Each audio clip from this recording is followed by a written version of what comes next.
pieces of silver. A goblin head appeared around the open door, its eyes focused on Raistlin, sitting calmly, his staff on his shoulder. The goblin grunted in alarm, then began to laugh.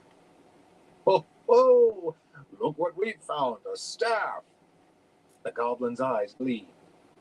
It took a step toward Raistlin, its partner crowding close behind. "Hand me that staff." "Certainly."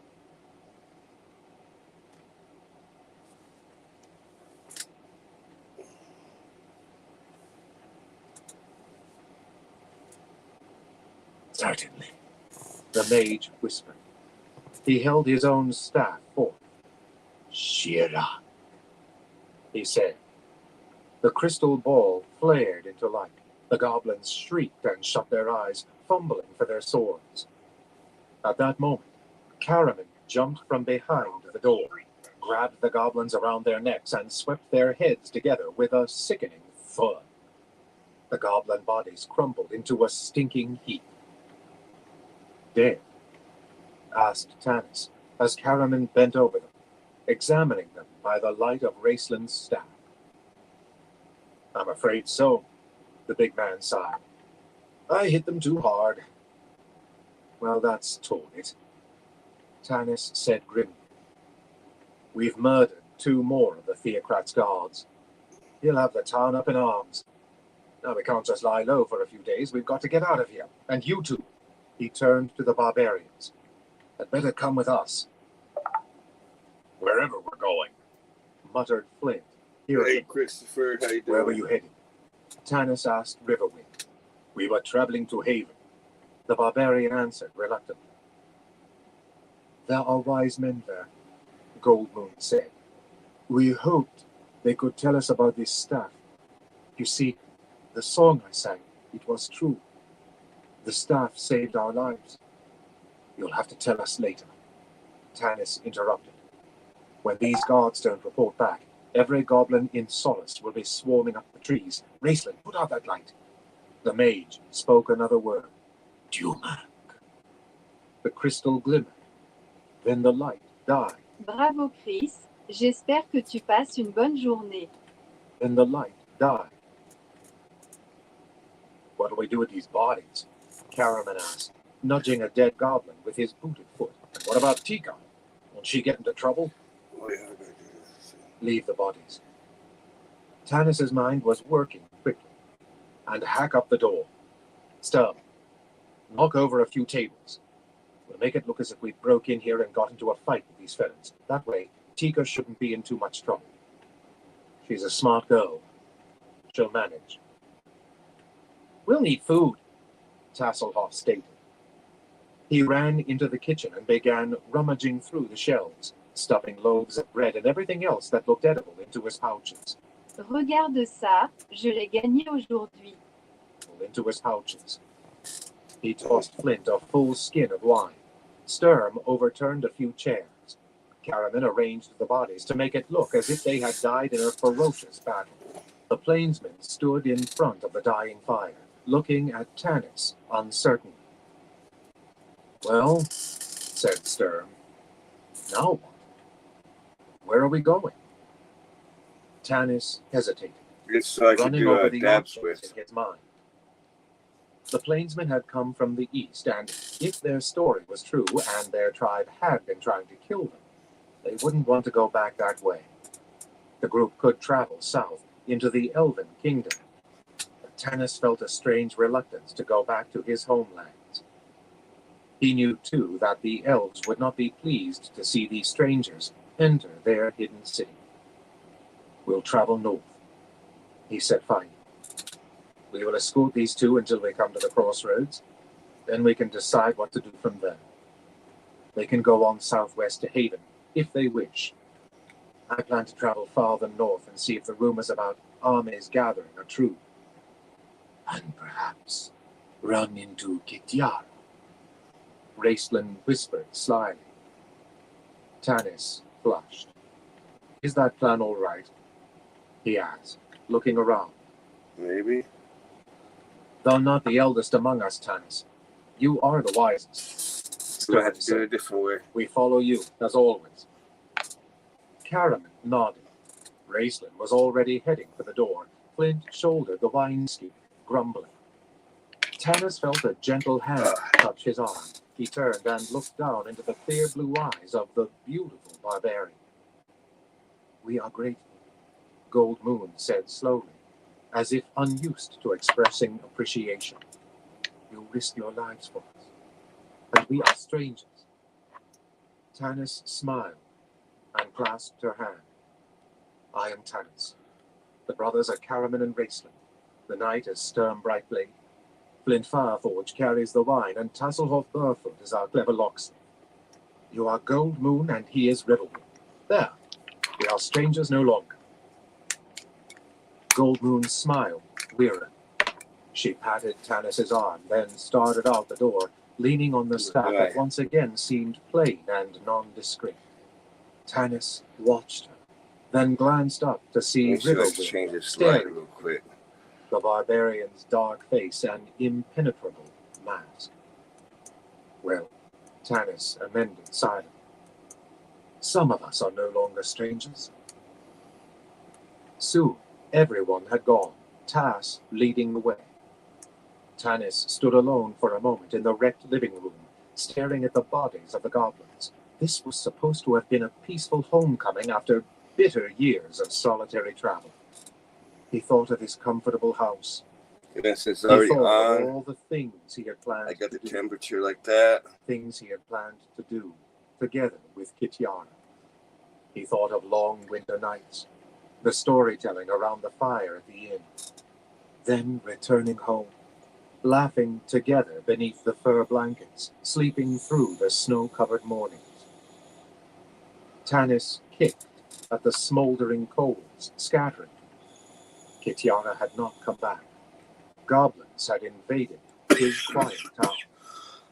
He had slipped into the night to escape a bunch of religious fanatics, with every likelihood he could never return. Elves do not notice the passage of time. I put They live heat too for low. hundreds of years.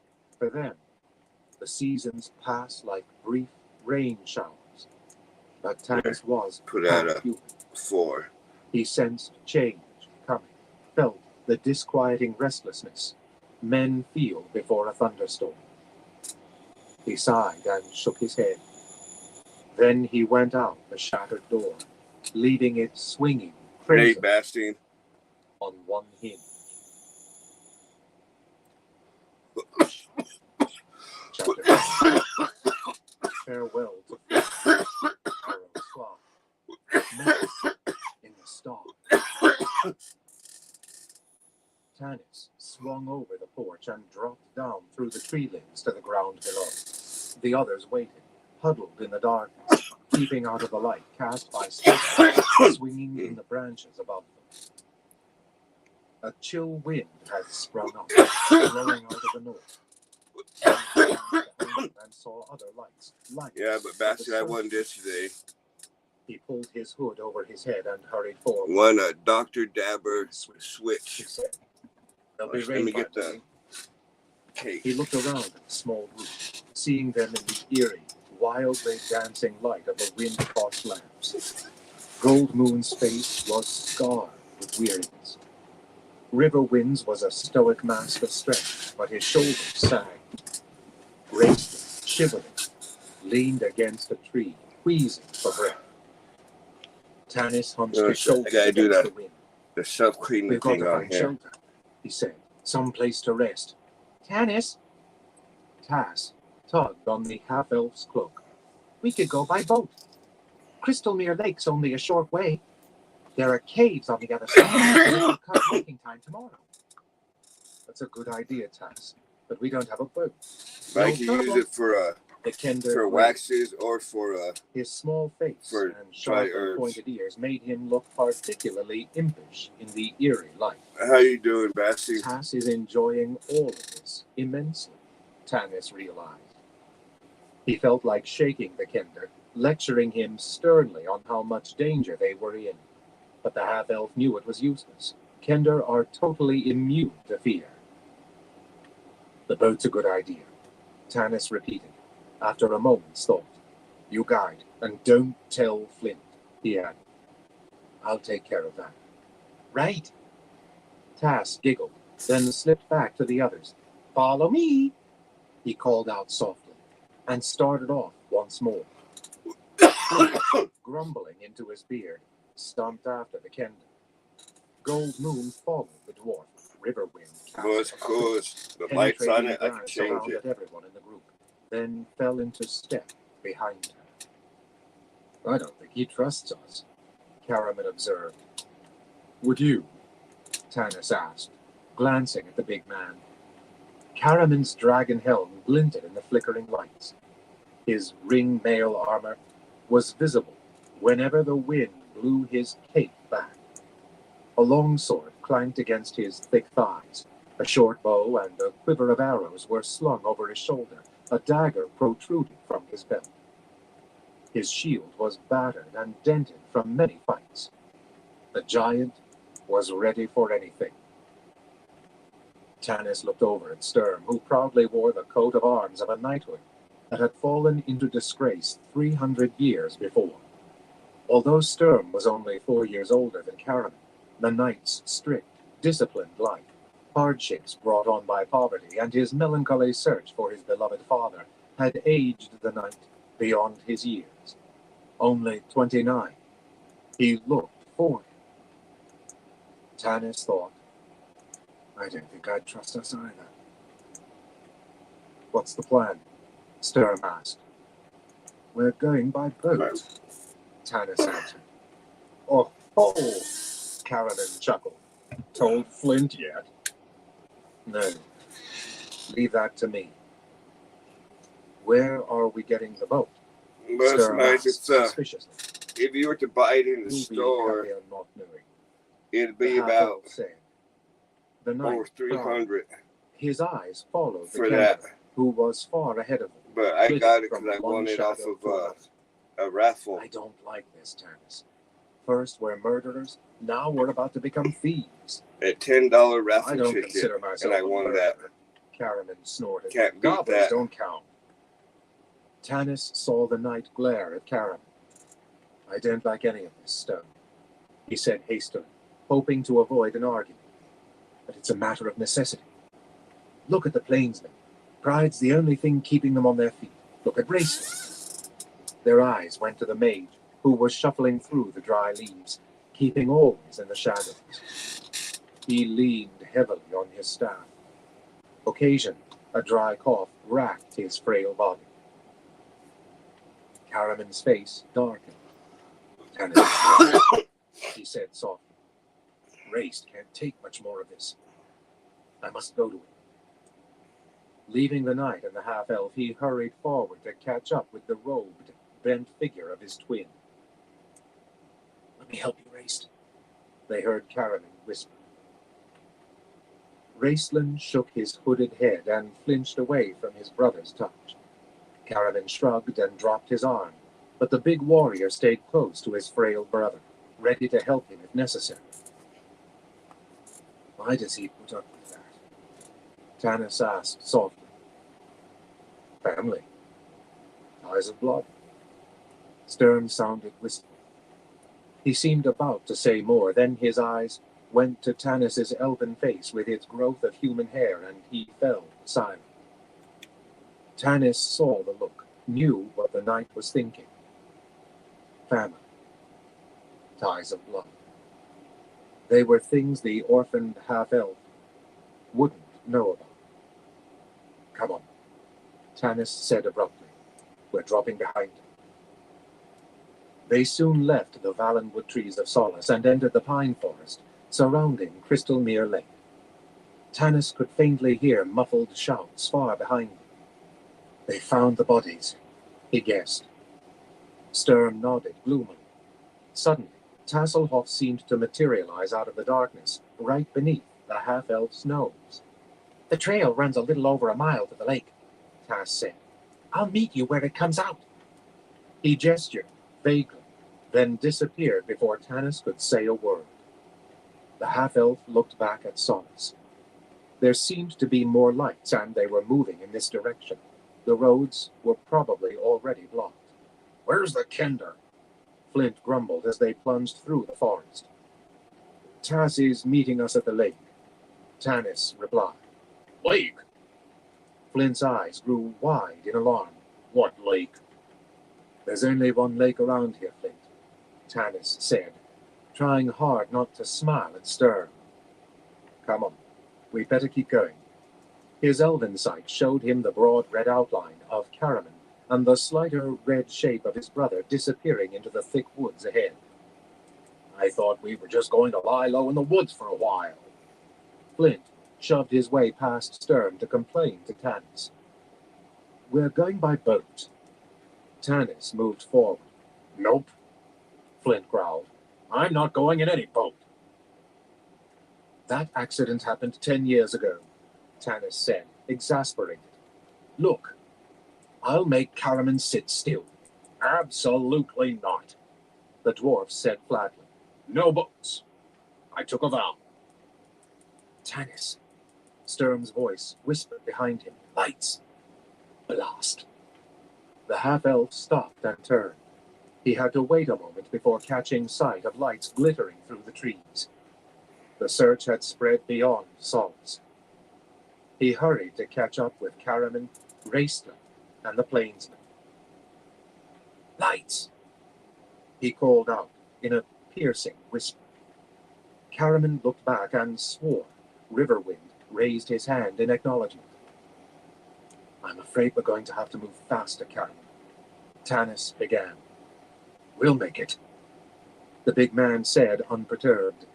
He was supporting his brother now, his arm around Raistlin's thin body, practically carrying him. Raistlin coughed softly, but he was moving. Sturm caught up with Tanis. As they forced their way through the brush, they could hear Flint puffing along behind, muttering angrily to himself. "You won't come, Tanis," Sturm said. "Flint's been in mortal fear of boats ever since Caraman almost accidentally drowned him that time. You weren't there. Didn't see him after we hauled him out." "He'll come," Tanis said, breathing hard. "He can't let us youngsters go off into danger without him." Sturm shook his head, unconvinced. Tanis looked back again. He saw no lights, but he knew they were too deep in the forest now to see them. Viewmaster Turner may not have impressed anybody with his brains, but it wouldn't take much intelligence to figure out that the group might take to the water. Tanis stopped abruptly to keep from bumping into someone. "What is it?" he whispered. "We're here," Caraman answered. Tanis breathed a sigh of relief as he stared out across the dark expanse of Crystal Mere Lake. The wind whipped the water into frothy whitecaps. "Where's Tass?" He kept his voice low. "There, I think." Caraman pointed at a dark object floating close to shore. Tanis could barely make out the warm red outline of the kender sitting in a large boat. The stars gleamed with icy brightness in the blue-black sky. The red moon, Lunitari, was rising like a bloody fingernail from the water. Its partner in the night sky, Solinan, had already risen, marking the lake with molten silver. "What wonderful targets we're going to make," Sturm said irritably. Tanis could see Tasselhoff turning this way and that, searching for them. The half-elf reached down, fumbling for a rock in the darkness. Finding one, lobbed it into the water. It splashed just a few yards ahead of the boat. Tass, reacting to Tanis' signal, propelled the boat to shore. "You're going to put all of us in one boat," Flint said in horror. "You're mad, half-elf." "It's a big boat," Tanis said. "No, I won't go. If it were one of the legendary white-winged boats of Tarsus, I still wouldn't go. I'd rather take my chances with the Theocrat." Tanis ignored the fuming dwarf and motioned to Sturm. "Get everyone loaded up. We'll be along in a moment." "Don't take too long," Sturm warned. "Listen." "I can hear," Tanis said grimly. Hey, Scotty, how you doing today? Another silence. Gold I'm Moon not doing asked too the bad. as he came up to her. I can't Goblin complain. search parties, Stern answered. Those whistles keep them in contact when they're separated. They're moving into the woods now. How about yourself? Gold Moon nodded in understanding. She spoke a few words to Riverwind in their own language. Apparently, continuing a conversation Stern had interrupted. The big plainsman frowned and gestured back toward the forest with his hand. He's trying to convince her to split with us, Stern realized. Maybe he's got enough woods lore to hide from goblin search parties for days, but I doubt it. Riverwind, Quilando, Gold Moon said sharply. Stern saw Riverwind scowl in anger. Without a word, he turned and stalked toward the boat. Gold Moon sighed and looked after him, deep sorrow in her face. Can I do anything to help, lady? Stern asked gently. No, she replied. Then she said sadly, as if to herself, he rules my heart, but I am his ruler. Once, when we were young, we thought we could forget that. But I have been chieftain's daughter too long. Why doesn't he trust us? Sturm asked. He has all the prejudices of our people, Gold Moon replied. The plainsmen do not trust those who are not human. She glanced back. Tanis cannot hide his elven blood beneath a beard. Then there are the dwarf, the Kenda. And what of you, lady? Sturm asked. Why do you trust Oh, us? yeah, that's good. Do you have these same prejudices? Scotty. Gold Moon turned to face him. He could see her eyes, dark and shimmering as the lake behind him. When I was a girl, she said in her deep, low voice, I was a princess of my people. I was a priestess. They worshipped me as a goddess.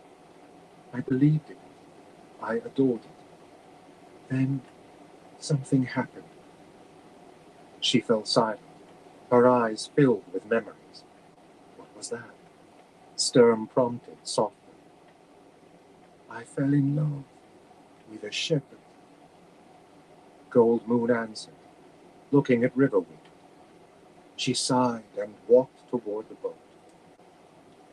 Sturm watched Riverwind wade into the water to drag the boat closer to shore as Raceland and Caraman reached the water's edge. Raceland clutched his robes around him, shivering. I can't get my feet wet, he whispered hoarsely. Caraman did not reply.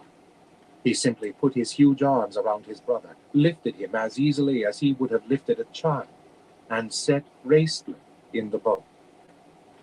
The mage huddled in the aft part of the boat, not saying a word of thanks. I'll hold her steady, Caraman told Riverwind. You get in. Riverwind hesitated a moment, then climbed quickly over the side. Caraman helped Gold Moon into the boat. Riverwind caught hold of her and steadied her as the boat rocked gently. The plainsmen moved to sit in the stern, behind Tasselhoff. Caraman turned to Sturm as the night drew near. What's happening back there? Flint says he'll burn before he'll get in a boat. At least then he'll die warm instead of wet and cold. I'll go up and haul him down here, Caraman said. You'd only make things worse. You were the one that nearly drowned him, remember? Let Tanis handle it. He's the diplomat. Caraman nodded. Both men stood, waiting in silence. Sturm saw Gold Moon look at Riverwind in mute appeal, but the plainsman did not heed her glance. Tasselhoff, fidgeting on his seat, started to call out a shrill question, but a stern look from the night silenced him. Raceland huddled in his robes, trying to suppress an uncontrollable cough. I'm going up there, Stern said finally. Those whistles are getting closer. We don't dare take any more time. But at that moment he saw Tanis shake hands with the dwarf and begin to run toward the boat. alone.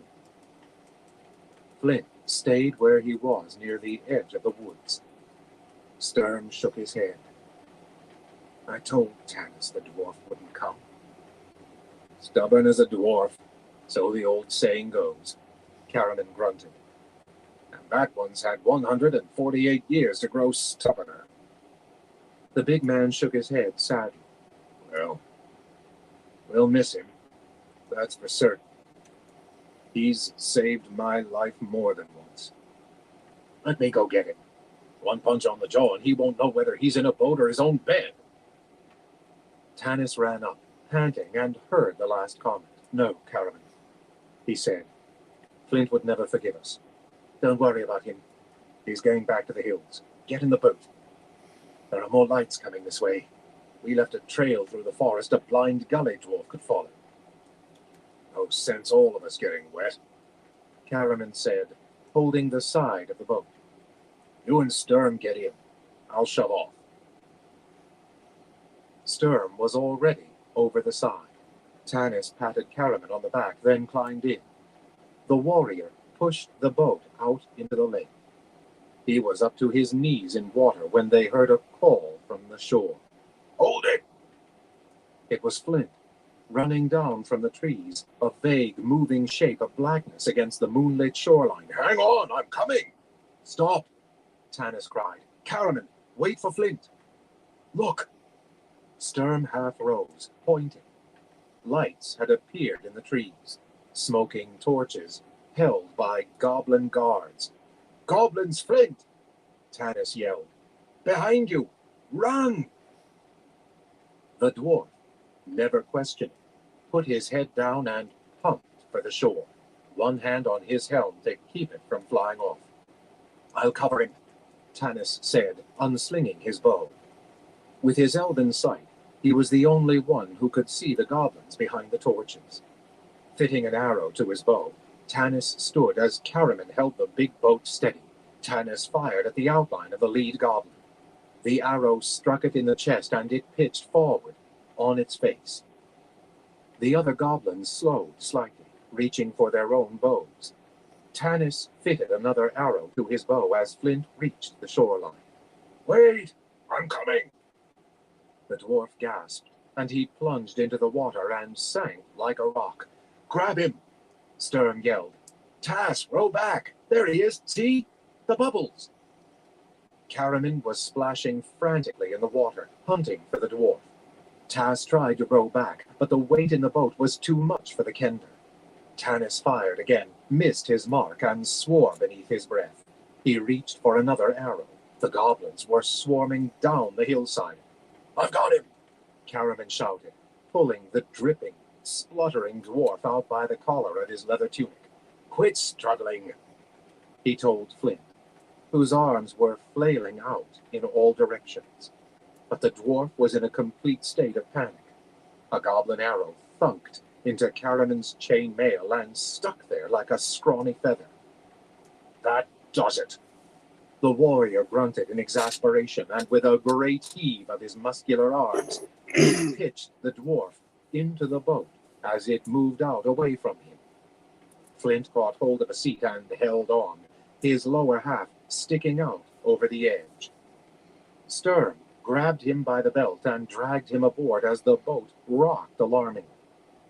Tanis nearly lost his balance and was forced to drop his bow and catch hold of the side to keep from being thrown into the water. A goblin arrow stuck into the gunwale, just barely missing Tanis's hand. Row back to Caraman, Tas, Tanis yelled. I can't, shouted the struggling kender. One swipe of an out-of-control oar nearly knocked Sturm overboard. The knight yanked the kender from his seat. He grabbed the oars and smoothly brought the boat around to where Caraman could get hold of the side. Tanis helped the warrior climb in, then yelled to Sturm, Pull! The knight pulled on the oars with all his strength, leaning over backward as he thrust the oars deep into the water. The boat shot away from shore, accompanied by the howls of angry goblins. More arrows whizzed around the boat as Caraman dripping wet, plopped down next to Tanis. Goblin target practice tonight, Caraman muttered, pulling the arrow from his mail shirt. We show up beautifully against the water. Tanis was fumbling for his dropped bow when he noticed Raistland sitting up. Take cover, Tanis warned, and Caraman started to reach for his brother, but the mage, scowling at both of them, slipped his hand into a pouch on his belt. His delicate fingers drew out a handful of something as an arrow struck the seat next to him. Raistland did not react. Tanis started to pull the mage down, then realized he was lost in the concentration necessary to a magic user casting a spell. Disturbing him now might have drastic consequences, causing the mage to forget the spell, or worse, to miscast the spell. Tanis gritted his teeth and watched. Raistland lifted his thin, frail hand and allowed the spell component he had taken from his pouch to fall slowly from between his fingers onto the deck of the boat. Sand, Tanis realized. Hasta Sarak, Sinoralan, Krinawi, Raistland murmured, and then moved his right hand slowly in an arc parallel to the shore. Tanis looked back toward the land. One by one, the goblins dropped their bows and toppled over, as though Raistland were touching each in turn. The arrows ceased. Goblins farther away howled in rage and ran forward, but by that time, Sturm's powerful strokes had carried the boat out of range. Good work, little brother, Caraman said heartily. Raistland blinked and seemed to return to the world. Then the mage sank forward. Caraman caught him and held him for a moment. Then Raistland sat up and sucked in a deep breath, which caused him to cough. I'll be all right, he whispered, withdrawing from Caraman. What did you do to them? Asked Tanis as he searched for enemy arrows to drop them overboard. Goblins occasionally poisoned the arrow tips. I put them to sleep, Raistland hissed through teeth that clicked together with the cold. And now I must rest. He sank back against the side of the boat. Tanis looked at the mage. Raistland had indeed gained in power and skill. I wish I could trust him, the half-elf thought. The boat moved across the star-filled lake. The only sounds to be heard were the soft, rhythmic splashing of the oars in the water, and Raistland's dry, racking cough. Tasselhoff uncorked the wineskin, which Flint had somehow retained on his wild dash, and tried to get the chilled, shivering dwarf to swallow a mouthful, but Flint, crouched at the bottom of the boat, could only shudder and stare out across the water. Gold Moon sank deeper into her fur cape. She wore the soft, doe-skin breeches of her people with a fringed overskirt and belted tunic.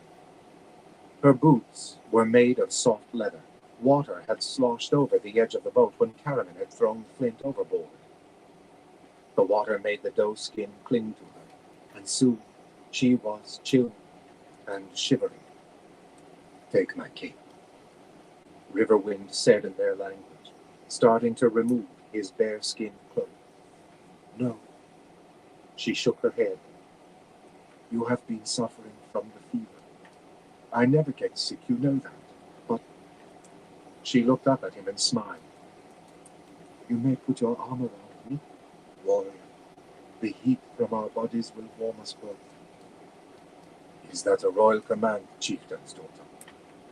Riverwind whispered, teasing, drawing her close to him. It is, she said, leaning against his strong body with a sigh of contentment. She looked up into the starry heavens, then stiffened and caught her breath in alarm. What is it? Riverwind asked, staring up. The others in the boat, although they had not understood the exchange, heard Goldmoon's gasp and saw her eyes transfixed by something in the night sky. Caraman poked his brother and said, "Raist, what is it? I don't see anything." Raistland sat up, cast back his hood, then coughed. When the spasm passed, he searched the night sky. Then he stiffened, and his eyes widened. Reaching out with his thin, bony hand, Raistland clutched Tanis's arm, holding onto it tightly as the half-elf involuntarily tried to pull away from the mage's skeletal grip. "Tanis!" Raistland wheezed, his breath nearly gone. "The constellations!" "What?" Tanis was truly startled by the pallor of the mage's metallic gold skin and the feverish luster of his strange eyes. "What about the constellations?" "Gone!" rasped Raistland, and lapsed into a fit of coughing. Caraman put his arm around him, holding him close, almost as if the big man were trying to hold his brother's frail body together. Raistland recovered, wiped his mouth with his hand. Tanis saw that his fingers were dark with blood. Raistland took a deep breath, then spoke. "The constellation known as the Queen of Darkness, and the one called Valiant Warrior, both gone. She has come to Kryn, Tanis, and he has come to fight her. All the evil rumors we have heard are true. War, death, destruction."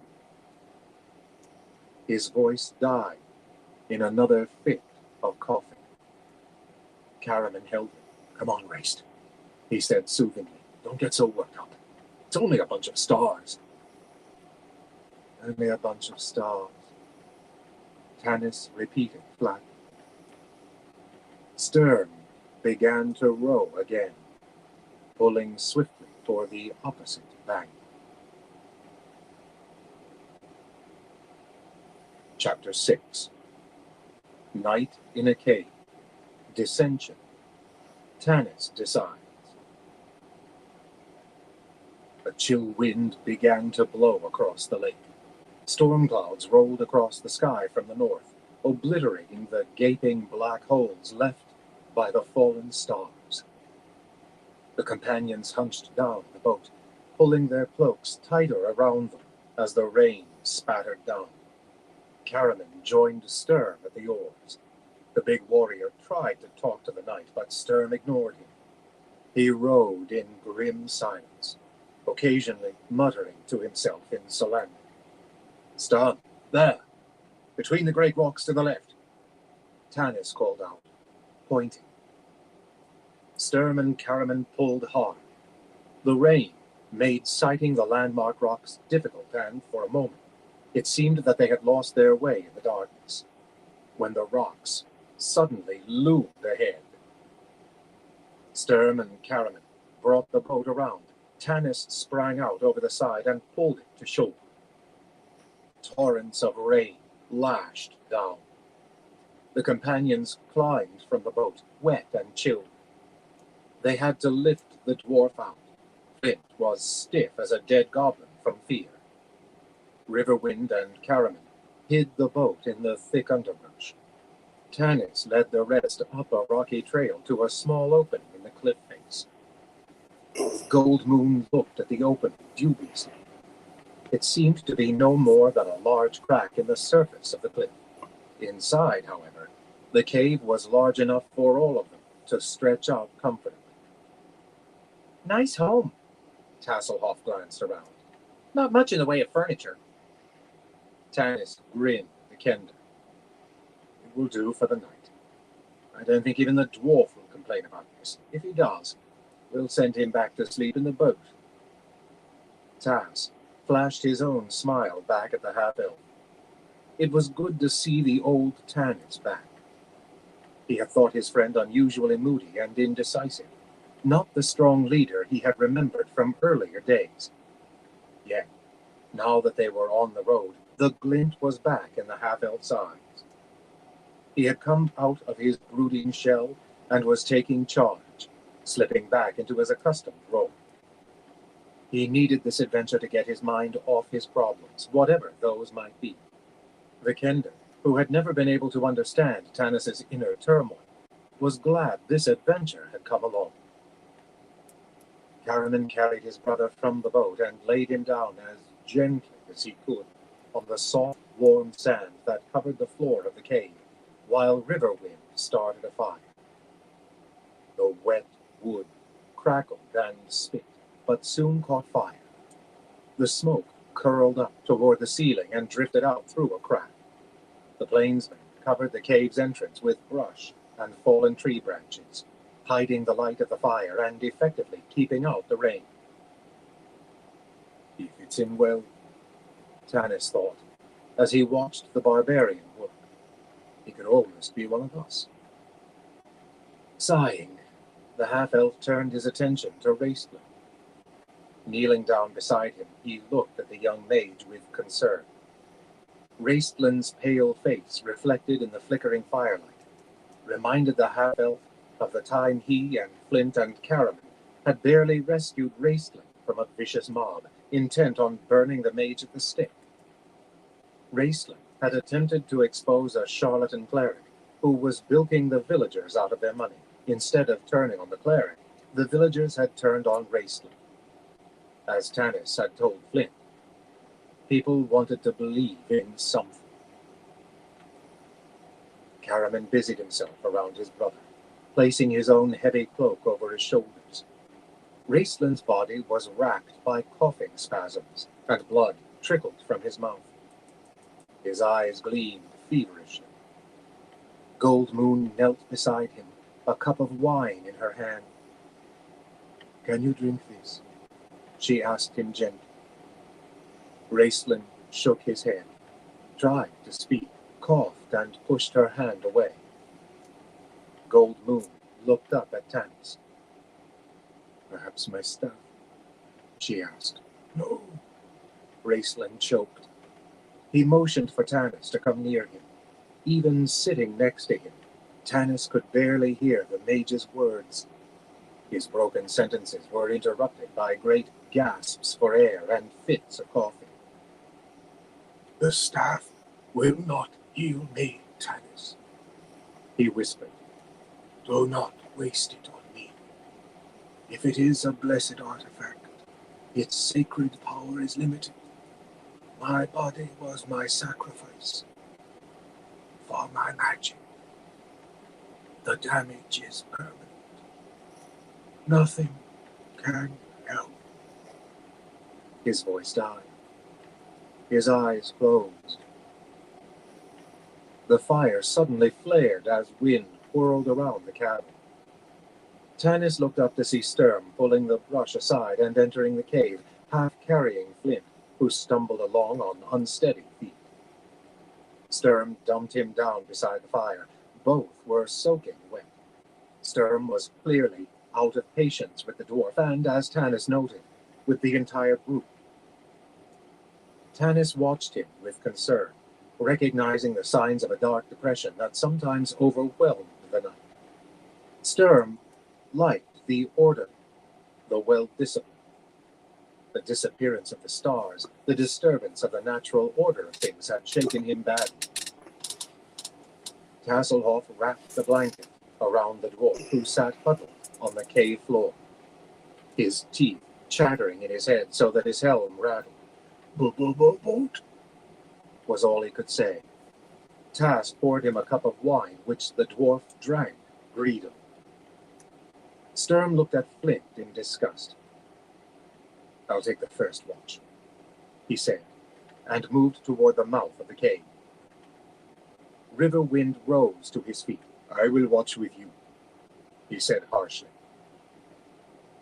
Sturm froze, then turned slowly to face the tall plainsman. Tanis could see the knight's face etched in sharp relief by the fire, dark lines carved around the stern mouth. Although shorter in stature than Riverwind, the knight's air of nobility and the rigidity of his stance made the two appear almost equal. I am a knight of Salem, Sturm said. My word is my honor, and my honor is my life. I gave my word, back in the inn, that I would protect you and your lady. If you choose to dispute my word, you dispute my honor, and therefore you insult me. I cannot allow that insult to remain between us. Sturm. Tanis was on his feet, never taking his eyes from the plainsman. The knight raised his hand. Don't interfere, Tanis, Sturm said. Well, what will it be? Swords? Knives? How do you barbarians fight? Riverwind's stoic expression did not change. He regarded the knight with intense, dark eyes.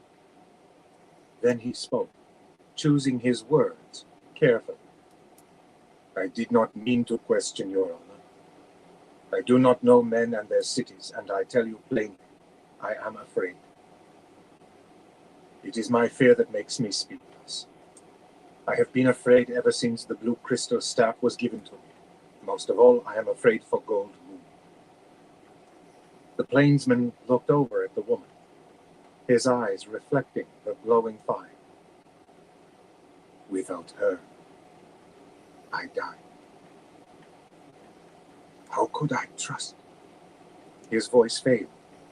The stoic mask cracked and crumbled from pain and weariness. His knees buckled, and he pitched forward. Sturm caught him.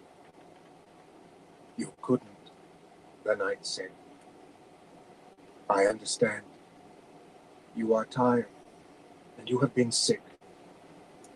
He helped Tanis lay the plainsman at the back of the cave. Rest now. I will stand watch. The knight shoved aside the brush and, without saying another word, stepped outside into the rain.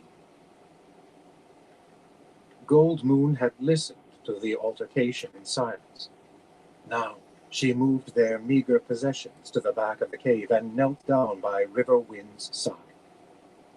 He put his arm around her and held her close, burying his face in her silver gold hair. The two settled in the shadows of the cave, wrapped in Riverwind's fur cape. They were soon asleep, Gold Moon's head resting on her warrior's chest. Tanis breathed a sigh of relief and turned back to Raceland. The mage had fallen into a fitful sleep. Sometimes he murmured strange words in the language of magic, his hand reaching out to touch his staff. Tanis glanced around at the others. Tasselhoff was sitting near the fire, sorting through his acquired objects. He sat cross-legged, the treasures on the cave floor in front of him. Tanis could make out glittering rings, a few unusual coins, a feather from the goat-sucker bird, pieces of twine, a bead necklace, a soap doll, and a whistle. One of the rings looked familiar. It was a ring of elven make, given Tanis a long time ago by someone he kept on the borders of his mind. It was a finely carved, delicate ring of golden, clinging ivy leaves. Tanis crept over to the kender, walking softly to keep from waking the others. Tas. He tapped the kender on the shoulder and pointed. My ring. Is it? Asked Tasselhoff, with wide-eyed innocence. Is this yours? I'm glad I found it. You must have dropped it at the inn. Tanis took the ring with a wry smile, then settled down next to the kender. Have you got a map of this area, Tas? The kender's eyes shone. A map? Yes, Tanis, of course. He swept up all his valuables, dumped them back into a pouch, and pulled a hand-carved wooden scroll case from another pouch. He drew forth a sheaf of maps. Tanis had seen the kender's collection before, but it never failed to astonish him. There must have been 100, drawn on everything from fine parchment to soft kid leather to a huge palmetto leaf. I thought you knew every tree personally around these parts, Tanis. Tasselhoff sorted through his maps. his eyes occasionally lingering on a favor. The half-elf shook his head. "I've lived here many years," he said. "But let's face it, I don't know any of the dark and secret paths. You won't find many to Haven." Tas pulled a map from his pile and smoothed it out on the cave floor. "The Haven road through Solace Vale is quickest, that's for certain." Tanis studied the map by the light of the dying campfire. "You're right," he said. "The road is not only quickest, it seems to be the only possible route for several miles ahead. Both south and north of us lie the Carolus Mountains. No passes there." Frowning, Tanis rolled up the map and handed it back. "Which is exactly what the theocrat would figure." Tasselhoff yawned. "Well," he said, putting the map back carefully into the case, "it's a problem that will be solved by wiser heads than mine. I'm along for the fun." Tucking the case back into a pouch, the Kender lay down on the cave floor, drew his legs up beneath his chin, and was soon sleeping the peaceful sleep of small children and animals. Tanis looked at him with envy. Although aching with weariness, he couldn't relax enough for sleep. Most of the others had dropped off, all but the warrior watching over his brother. Tanis walked over to Karen. "Turning," he whispered. "I'll watch Mason." "No," the big warrior said. Reaching out, he gently pulled a cloak up closer around his brother's shoulders. "You might need me, but you've got to get some sleep." "I will." Karaman grinned. "Go get some sleep yourself, nursemaid. Your children are fine. Look, even the dwarf is out cold." "I don't have to," Tanis said. "The theocrat can probably hear him snoring in solace."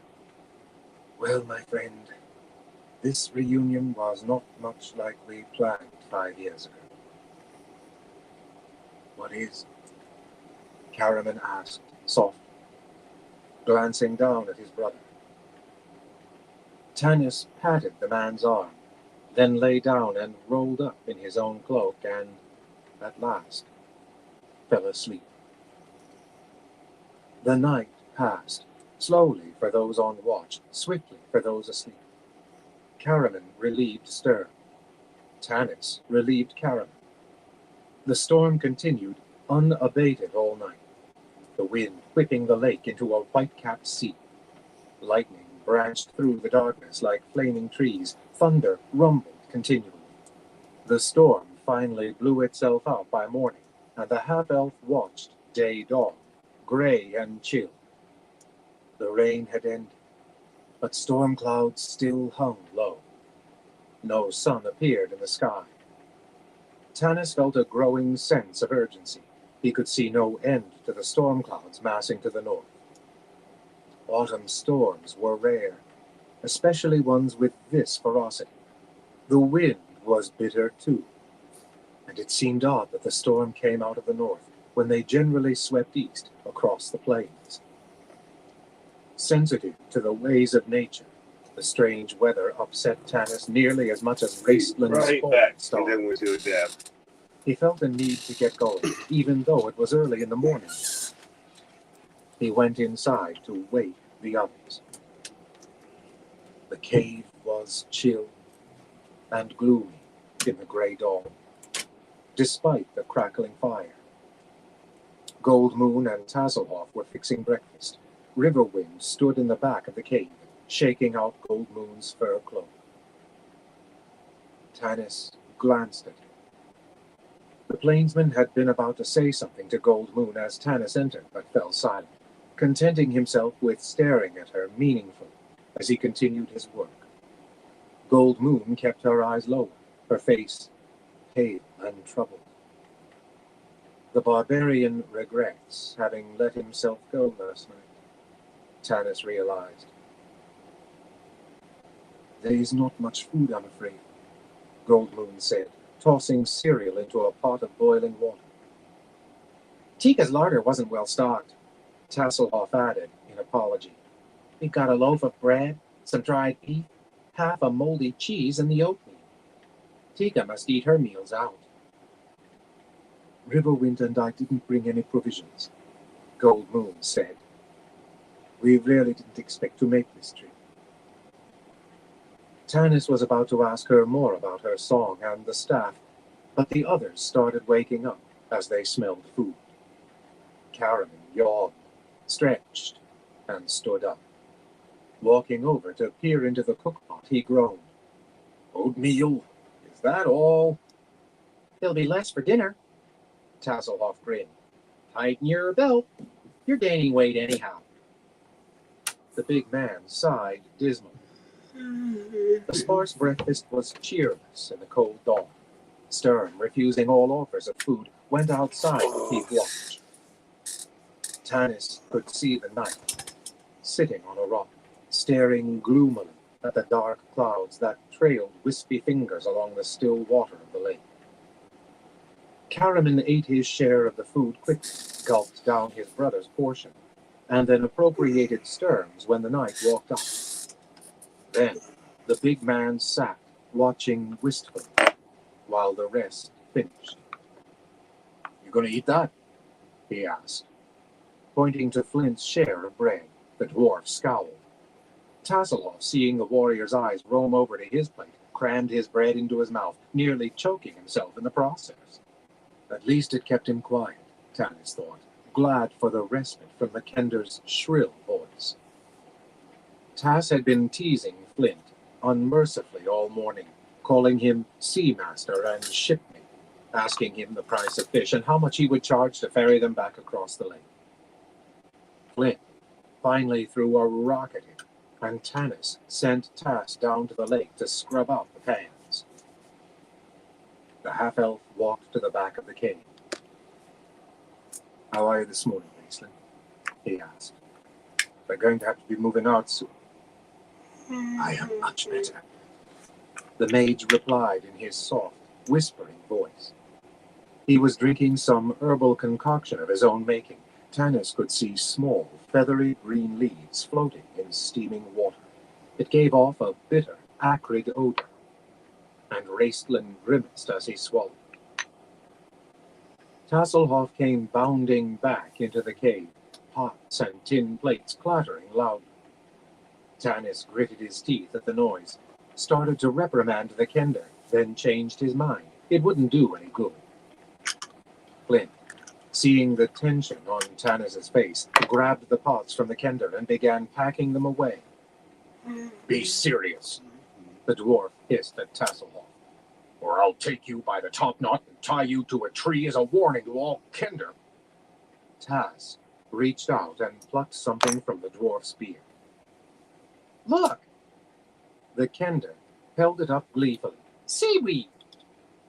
Flint, roaring, made a grab for the Kender, but Tass skipped out of his way, agilely. There was a rustling sound as Stern shoved aside the brush covering the doorway. His face was dark and brooding. Stop this, Stern said, glowering at Flint and Tass, his mustaches quivering. His dour gaze turned on Tanis. I could hear these two, clear down by the lake. They'll have every goblin in Kryn on us. We've got to get out of here. Well, which way are we headed? An uneasy silence fell. Everyone stopped what he was doing and looked at Tanis, with the exception of Raistlin. The mage was wiping his cup out with a white cloth, cleaning it fastidiously. He continued working, eyes downcast, as though totally uninterested. Tanis sighed and scratched his beard. The Theocrat in Solace is corrupt. We know that now. He is using the goblin's scum to take control. If he had the staff, he would use it for his own profit. We've searched for a sign of the true gods for years. It seems we may have found one. I am not about to hand it over to that Solace fraud. Tika said she believed the High Seekers in Haven were still interested in the truth. They may be able to tell us about the staff, where it came from, what its powers are. Tass, give me the map. The Kender, spilling the contents of several pouches onto the floor, finally produced the parchment requested.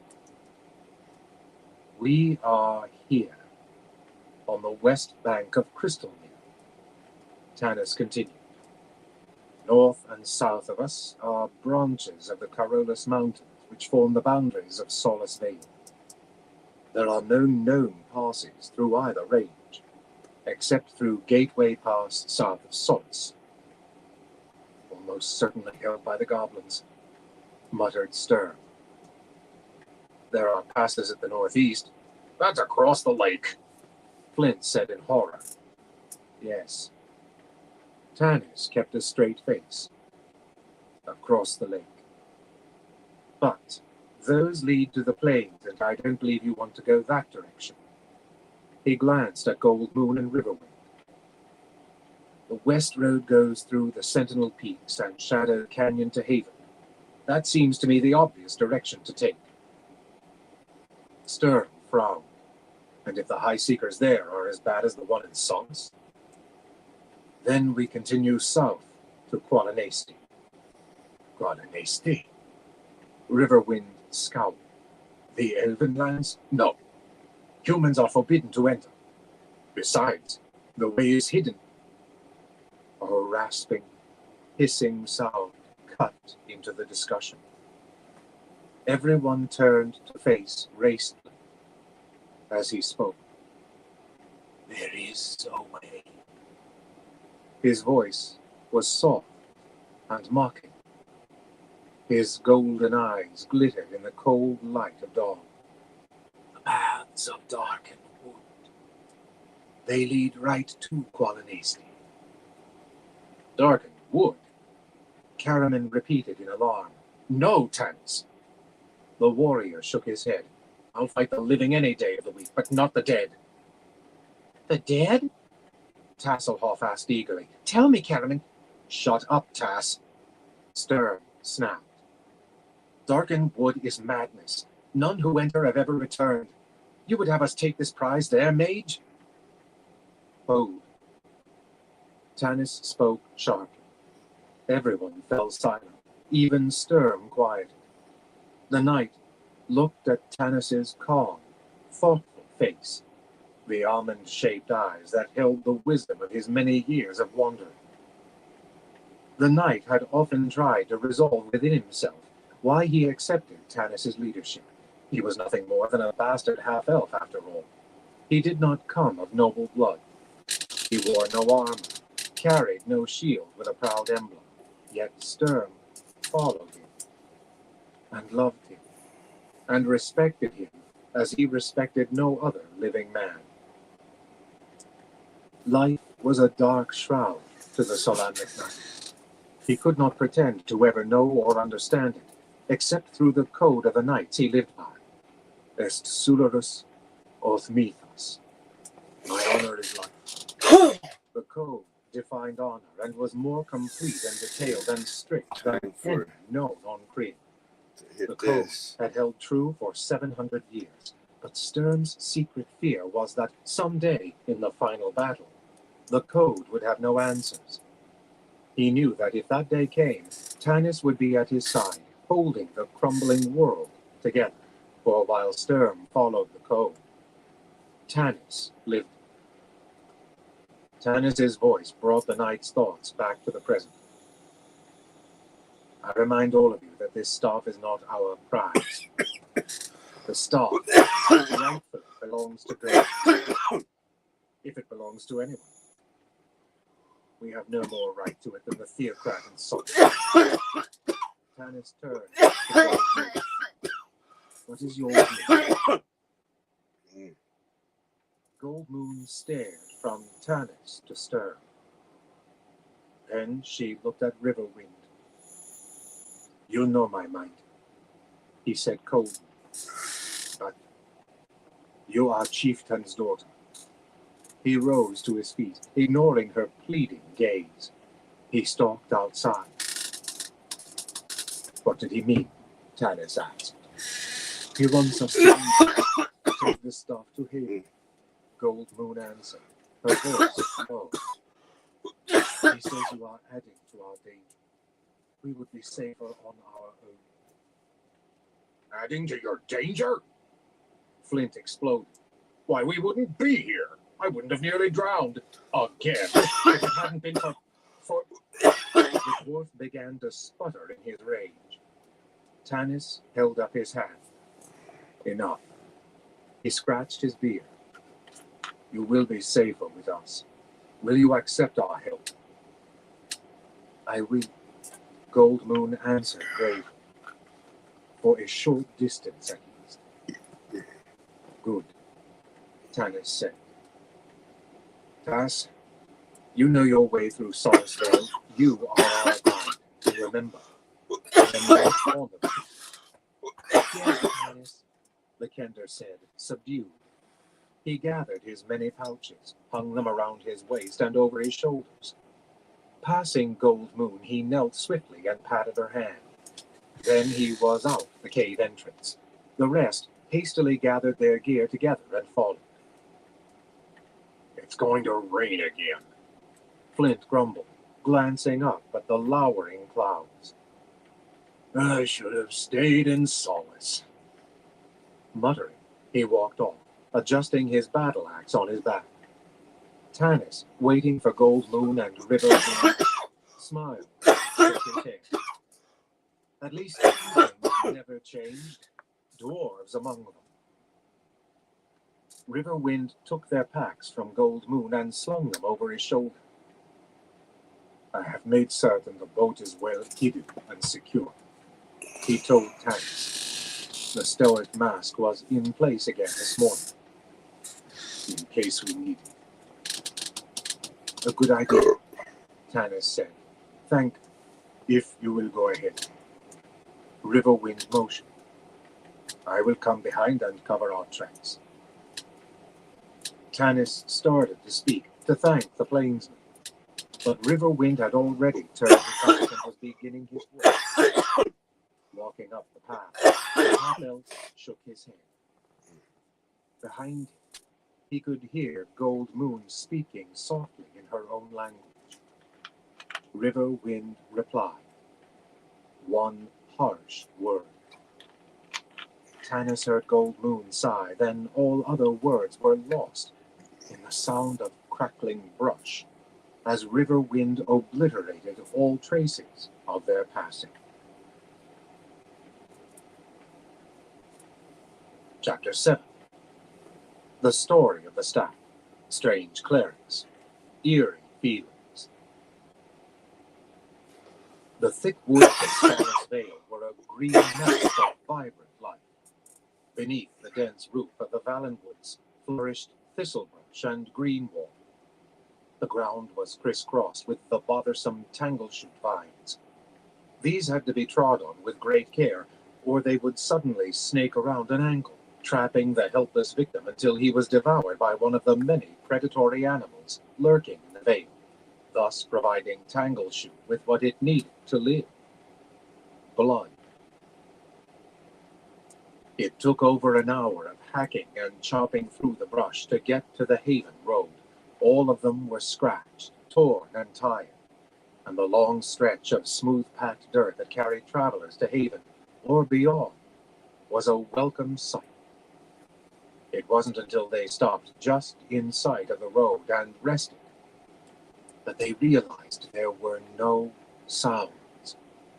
A hush had fallen over the land, as if every creature were holding its breath. Now that they had reached the road, no one was particularly eager to step out of the shelter of the brush. Do you think it's safe? Caraman asked, peering through a hedge. Safe or not, it's the way we have to go, Tanis snapped. Unless you can fly, or unless you want to go back into the forest. It took us an hour to travel a few hundred yards.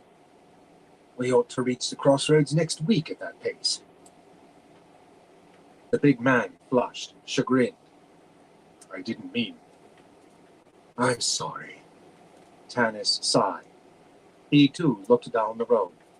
The Valen woods formed a dark corridor in the grey light. I don't like it any better than you do. Do we separate or stay together? Sturm interrupted what he considered idle chatter with cold practicality. We stay together, Tanis replied. Then, after a moment, he added, still, someone ought to scout. I will, Tanis. Tas volunteered, popping out of the bush beneath Tanis's elbow. No one would ever suspect a Kender traveling alone. Tanis frowned. Tas was right. No one would suspect him. Kender were all afflicted with wanderlust, traveling throughout Kryn in search of adventure. But Tas had the disconcerting habit of forgetting his mission and wandering off if something more interesting caught his attention. Very well, Tanis said finally. But remember, Tasselhoff Burfoot. Keep your eyes open and your wits about you. No roaming off the road, and above all, Tanis fixed the Kender's eye with his own sternly. Keep your hands out of other people's belongings. Unless they're bakers, Karaman added. Tas giggled, pushed his way through the final few feet of brush, and started down the road, his hoopak staff digging holes in the mud, his pouches jouncing up and down as he walked. They heard his little voice in a Kender trail song. Your one true love's a sailing ship that anchors at our pier. We lift her sails, we man her decks, we scrub the portholes clear. And yes, our lighthouse shines for her, and yes, our shores are warm. We steer her into harbor any port in a storm. The sailors stand upon the docks, the sailors stand in line, as thirsty as a dwarf for gold or centaurs for cheap wine. For all the sailors love her and flock to where she's moored, each man hoping that he might go down, all hands on board. Tanis, grinning, allowed a few minutes to pass after hearing the last verse of Tass's song before starting up. Finally, they stepped out on the road with as much fear as a troupe of unskilled actors facing a hostile audience. It felt as if every eye on Kryn was on them. The deep shade under the flame-colored leaves made it impossible to see anything in the woods, even a few feet from the road. Sturm walked ahead of the group, alone, in bitter silence. Tanis knew that though the knight held his head proudly, he was slogging through his own darkness. Karaman and Raistlin followed. Tanis kept his eyes on the mage, concerned about his ability to keep up. Raistlin had experienced some difficulty in getting through the brush, but he was Merci, j'espère que tu en as un bon. but he was moving along well now. He leaned on his staff with one hand, holding open a book with the other. You have a good one, Chris. Tanis at first wondered what the mage was studying, then realized it was his spell. It was the curse of the Magi, that they must constantly study and recommit their spells to memory every day. The words of magic flame divide, then flicker and die when the spell is cast.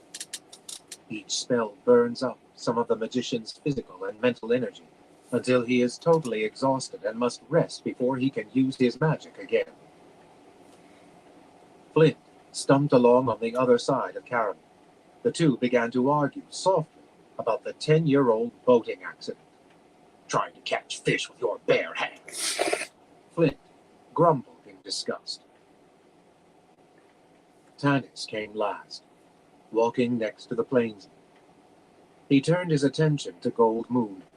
Seeing her clearly in the flecked gray light beneath the trees, he noticed lines around her eyes that made her appear older than her 29 years. Our lives have not been easy, Gold Moon confided to him as they walked.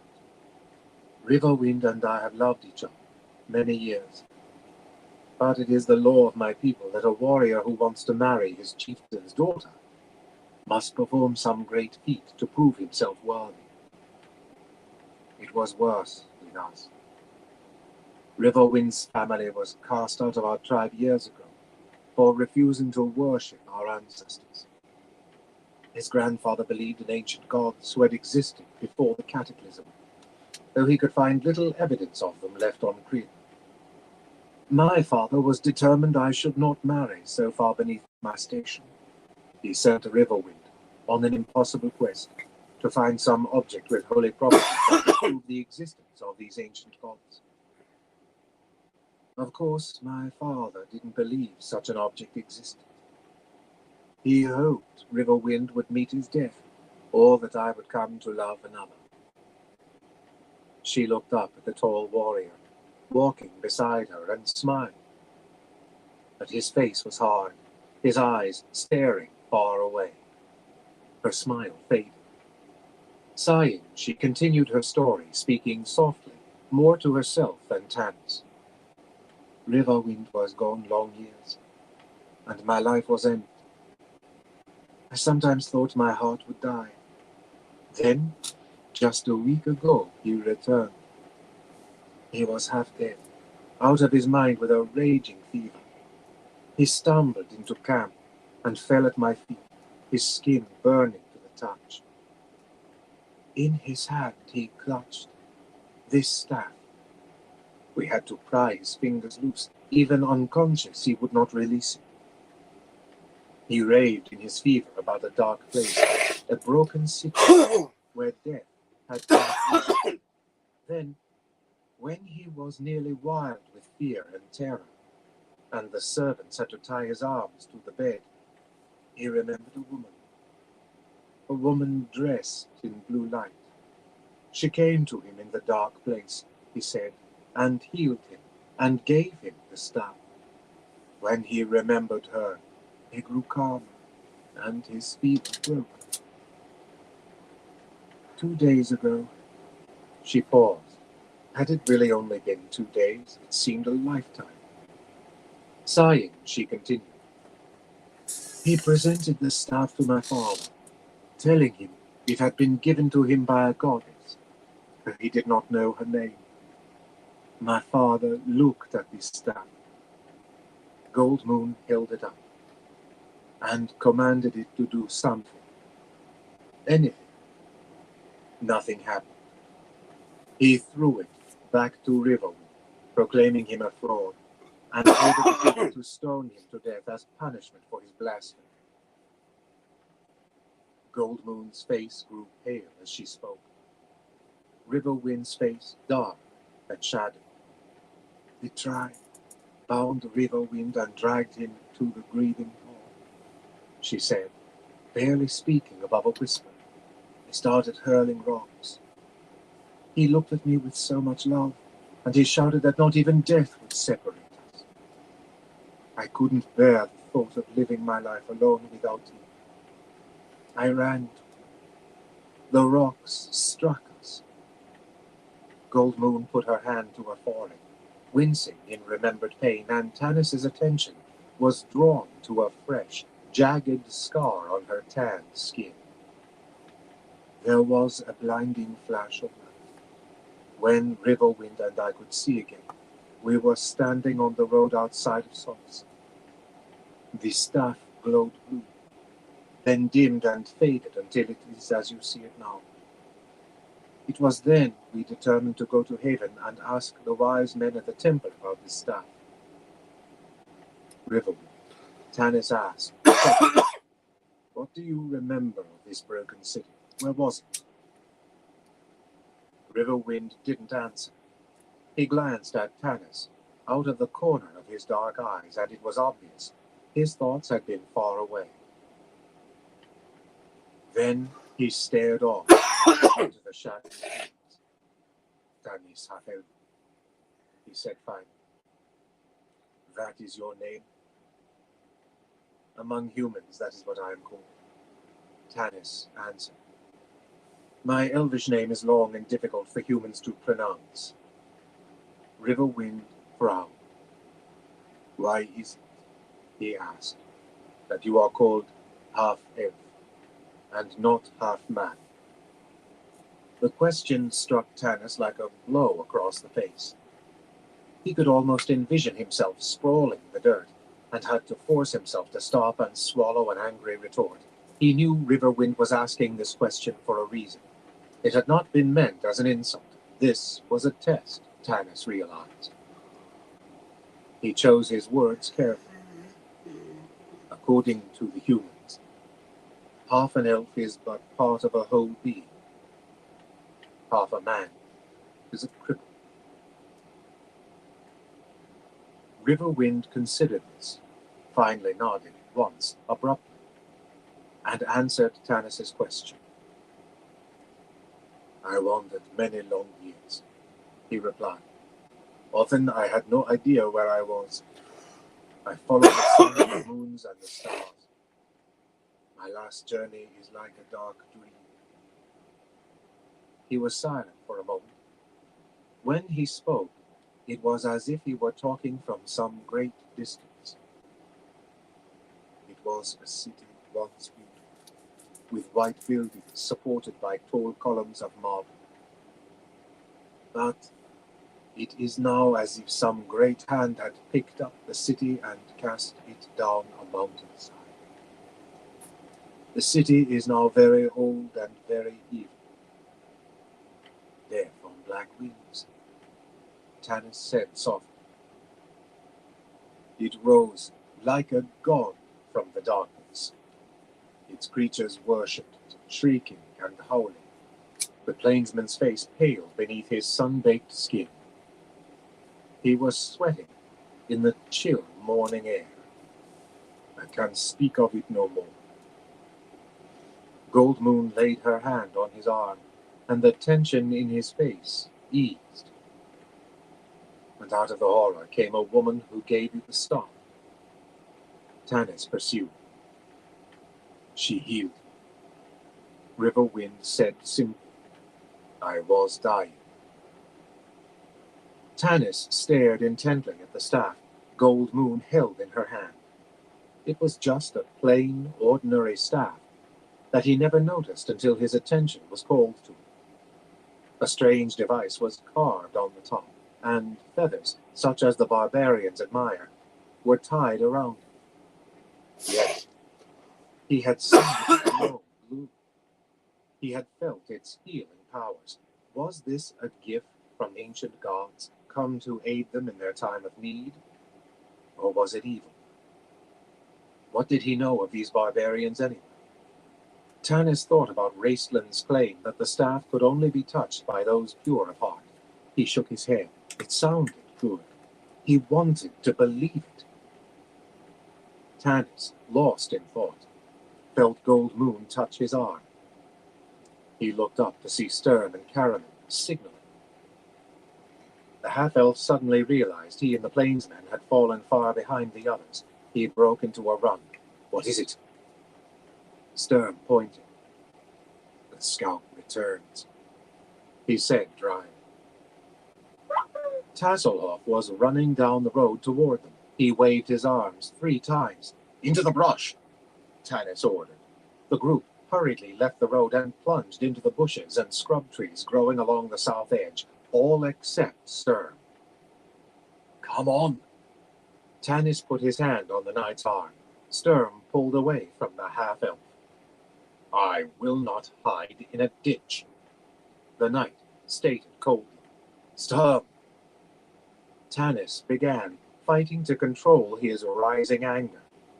He choked back bitter words that would do no good and might cause irreparable harm. Instead, he turned from the knight, his lips compressed, and waited in grim silence for the Kenda. Tas came dashing up, pouches and packs bouncing wildly as he ran. Clerics! He gasped. A party of clerics! 8! Stern sniffed. I thought it was a battalion of goblin guards at least. I believe we can handle a party of clerics. I don't know, Tasselhoff said dubiously. I've seen clerics from every part of Krynn, and I've never seen any like these. He glanced down the road apprehensively, then gazed up at Tanis, unusual seriousness in his brown eyes. Do you remember what Tika said about the strange men in Solace, hanging around with Hedrick? How they were hooded and dressed in heavy robes? Well, that describes these clerics exactly. And Tanis, they gave me an eerie feeling. The Kender shuddered. They'll be in sight in a few moments. Tanis glanced at Sturm. The knight raised his eyebrows. Both of them knew that Kenders did not feel the emotion of fear, yet were extremely sensitive to other creatures' natures. Tanis couldn't remember when the sight of any being on Kryn had ever given Tas an eerie feeling, and he had been with the Kender in some tight spots. Here they come, Tanis said suddenly. He and Sturm and Tas moved back into the shadows of the trees to the left, watching as the clerics slowly rounded a bend in the road. They were too far away for the half-elf to be able to tell much about them, except that they were moving very slowly, dragging a large handcart behind them. Maybe you should talk to them, Sturm, Tanis said softly. We need information about the road ahead. But be careful, my friend. I'll be careful, Sturm said, smiling. I have no intention of throwing my life away needlessly. The knight gripped Tanis's arm a moment in silent apology, then dropped his hand to loosen his sword in its antique scabbard. He walked across to the other side of the road and leaned up against a broken-down wooden fence, head bowed as though resting. Tanis stood a moment, irresolute, then turned and made his way through the brush, Tasselhoff at his heels. What is it? Karaman grunted as Tanis and Tas appeared. The big warrior shifted his girth, causing his arsenal of weapons to clank loudly. The rest of the companions were huddled together, concealed behind thick clumps of brush, yet able to get a clear view of the road. Hush! Tanis knelt down between Karaman and Riverwind, who crouched in the brush a few feet to Tanis's left. Clerics, he whispered. A group of them coming down the road. Sturm's going to question. Clerics! Karaman snorted derisively and settled back comfortably on his heels. But Raistland stirred restlessly. Clerics, he whispered thoughtfully. I do not like this. What do you mean? Asked Tanis. Raistland peered at the half-elf from the dark shadows of his hood.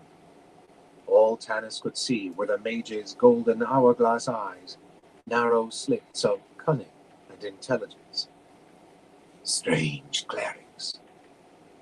Raistland spoke with elaborate patience as one speaks to a child.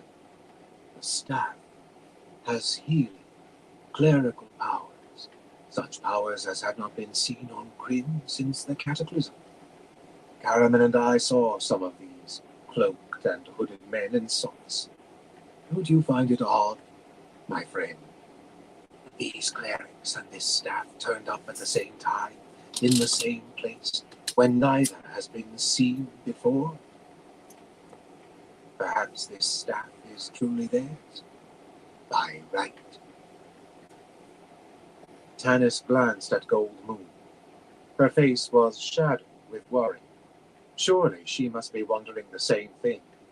He looked back at the road again. The cloaked figures were moving at a crawling pace, pulling the cart. Sturm sat on the fence, stroking his mustaches. The companions waited in silence. Gray clouds massed overhead. The sky grew darker, and soon water began to drip through the branches of the trees. There, it's raining, Flint grumbled. It isn't enough that I have to squat in a bush like a toad. Now I get soaked to the skin. Tanis glared at the dwarf. Flint mumbled and fell silent. Soon the companions could hear nothing but the rain splattering against the already wet leaves, drumming on shield and helm. It was a cold, steady ray, the kind that seeps through the thickest cloak. It ran off Caraman's dragon helm and trickled down his neck. Raceland began to shiver and cough, covering his mouth with his hand to muffle the sound as everyone stared at him in alarm. Tanis looked out to the road. Like Tas, he had never seen anything to compare to these clerics in his 100 years of life on Kryn. They were tall, about 6 feet in height. Long robes shrouded their bodies. Hooded cloaks covered the robes. Even their feet and hands were wrapped in cloth like bandages covering leprous wounds. As they neared Stern, they glanced around, warily. One of them stared straight into the bush where the companions were hiding. They could see only dark, glittering eyes through a swath of cloth. "Hail, Knight of Solan," the lead cleric said in the common tongue. His voice was hollow, lisping, an inhuman voice.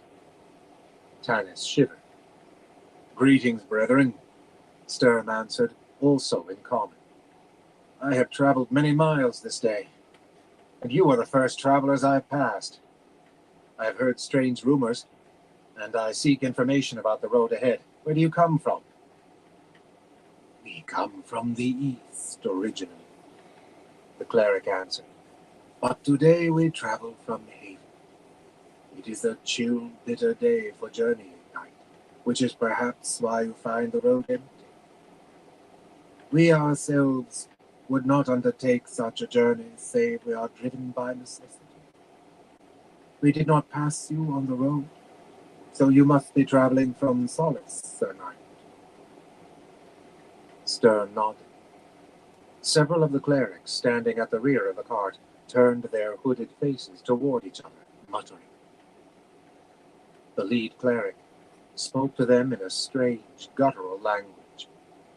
Tanis looked at his companions. Tasselhoff shook his head, as did the rest of them. None of them had heard it before. The cleric switched back to common. "I am curious to hear these rumors you speak of, Knight." "There is talk of armies in the north," Sturm replied. "I am traveling that way, to my homeland of Solamnia. I would not want to run into a war to which I had not been invited."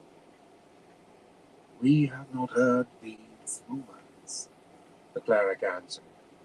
"So far as we know, the road to the north is clear." "Ah, that's what comes of listening to drunken companions," Sturm shrugged. "But what is this necessity you speak of that drives the brethren out into such foul weather?" "We seek a staff," the cleric answered readily. "A blue crystal staff. We heard that it had been sighted in Solace. Do you know aught of it?" "Yes," Sturm answered. "I heard of such a staff in Solace. I heard of the armies to the north from the same companions. Am I to believe these stories or not?" This appeared to confound the cleric for a moment. He glanced around, as if uncertain how to act. "Tell me," said Sturm, lounging back against the fence. "Why do you seek a blue crystal staff? Surely one of plain, sturdy wood would suit you reverend gentlemen better." "It is a sacred staff of healing," the cleric replied gravely. "One of our brothers is sorely ill. He will die without the blessed touch of this holy relic." "Healing?" Sturm raised his eyebrows. "A sacred staff of healing would be of great value. How did you come to misplace such a rare and wonderful object?" "We did not misplace it," the cleric snarled. Tanis saw the man's wrapped hands clench in anger. "It was stolen from our holy order. We tracked the foul thief to a barbarian village in the plains, then lost his trail. There are rumors of strange doings in Solace, however, and it is there we go." He gestured back to the cart. "This dismal journey is but little sacrifice for us compared to the pain and agony our brother endures." I'm afraid I cannot help. Sturm began. I can help you, called a clear voice from beside Tanis.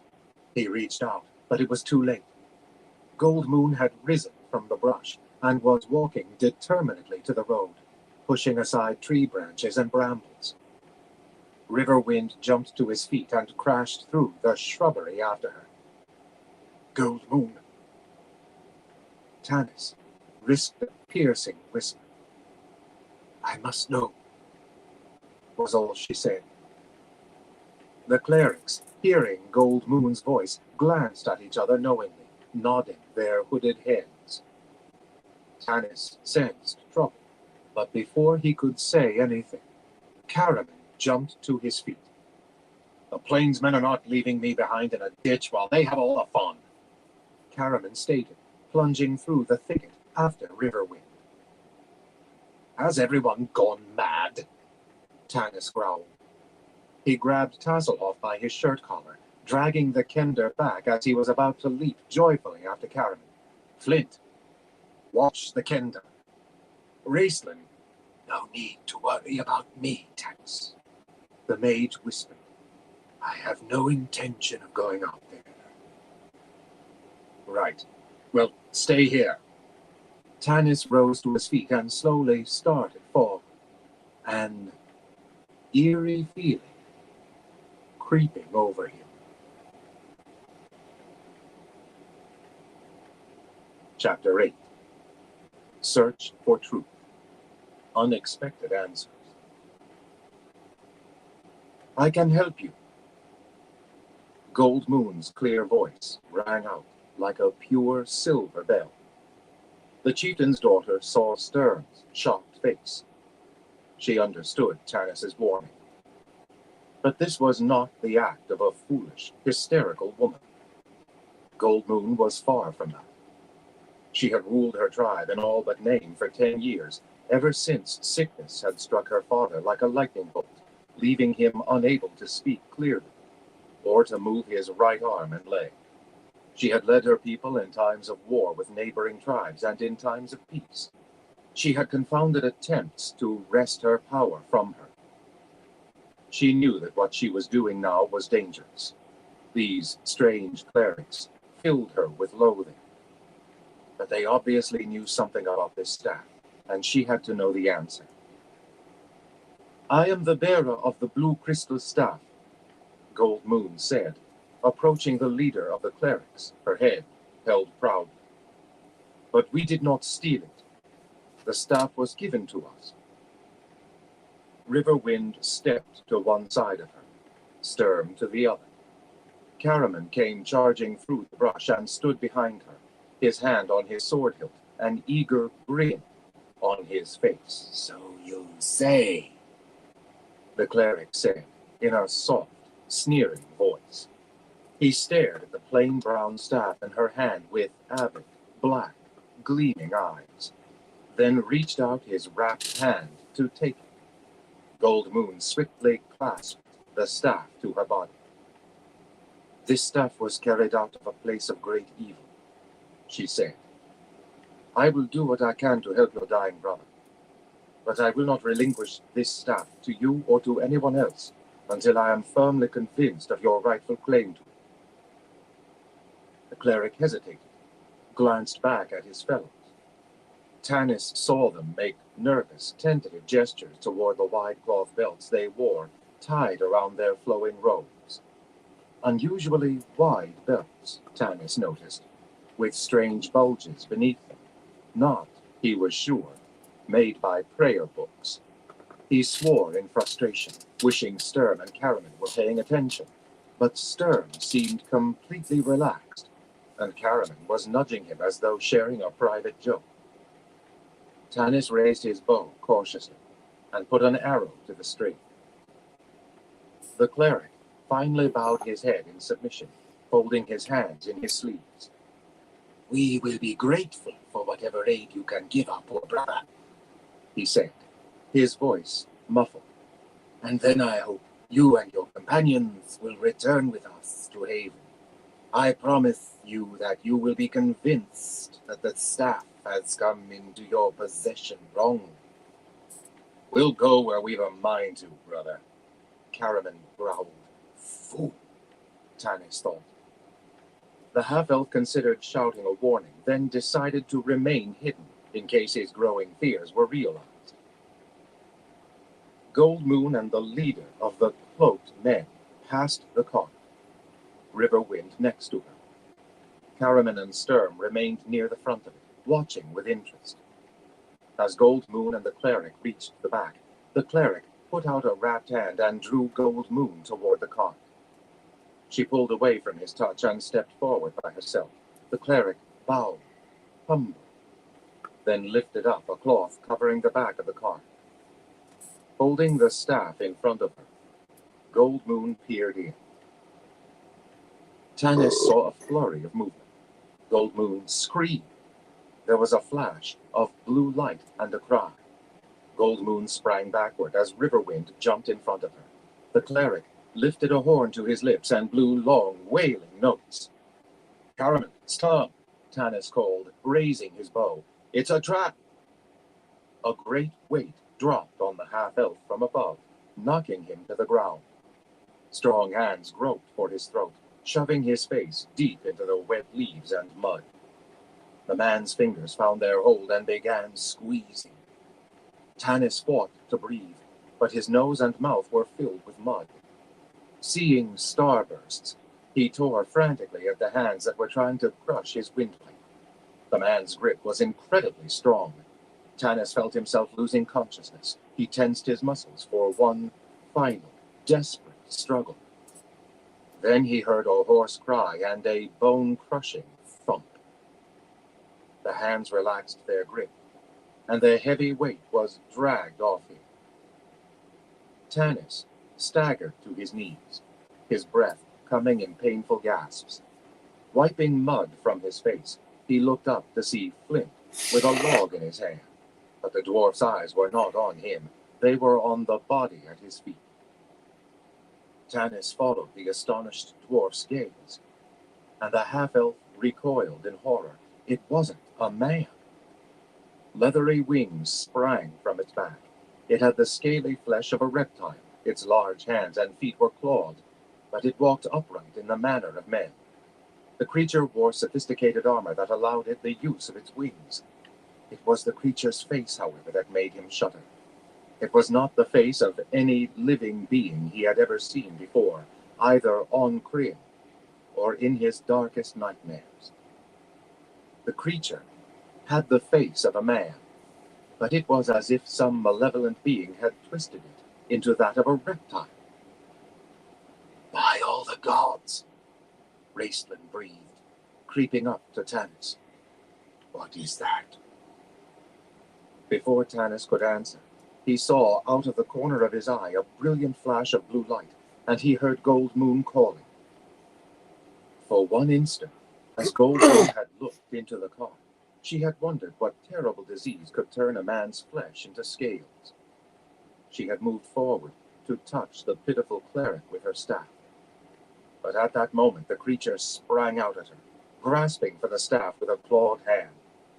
Gold Moon stumbled backward, but the creature was swift, and its clawed hand closed around the staff.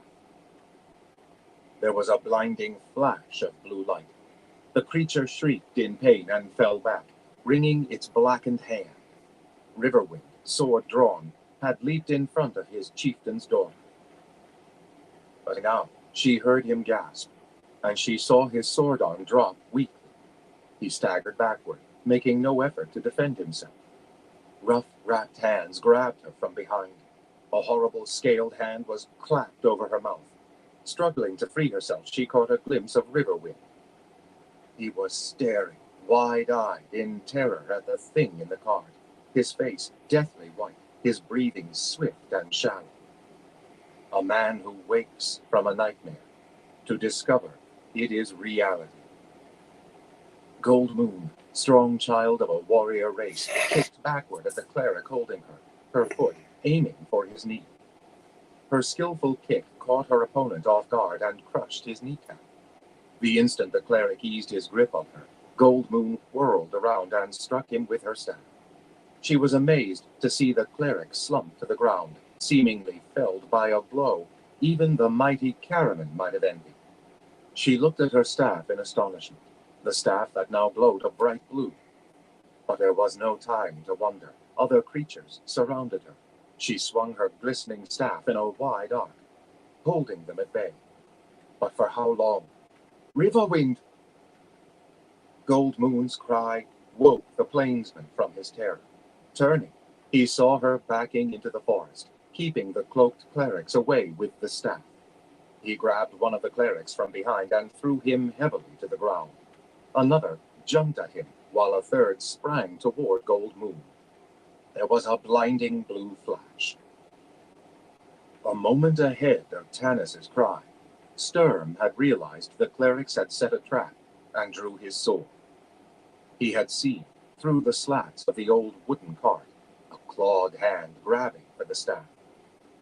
Lunging forward, he had gone to back up Riverwind, but the knight was totally unprepared for the plainsman's reaction at sight of the creature in the cart. Sturm saw Riverwind stagger backward, helpless, as the creature grabbed a battle axe in its uninjured hand and sprang directly at the barbarian.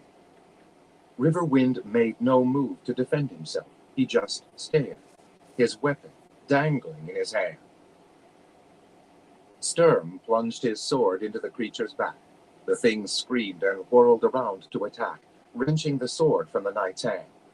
Slavering and gurgling in its dying rage, the creature wrapped its arms around the startled knight and bore him into the muddy road.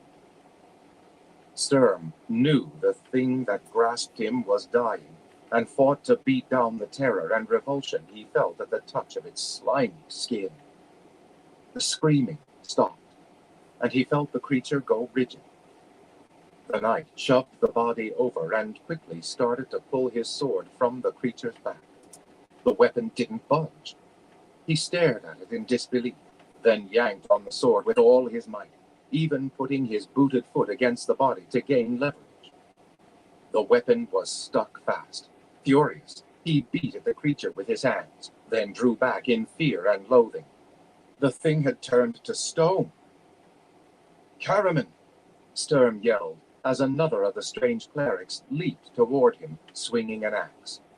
Sturm ducked, felt a slashing pain, and then was blinded when blood flowed into his eyes.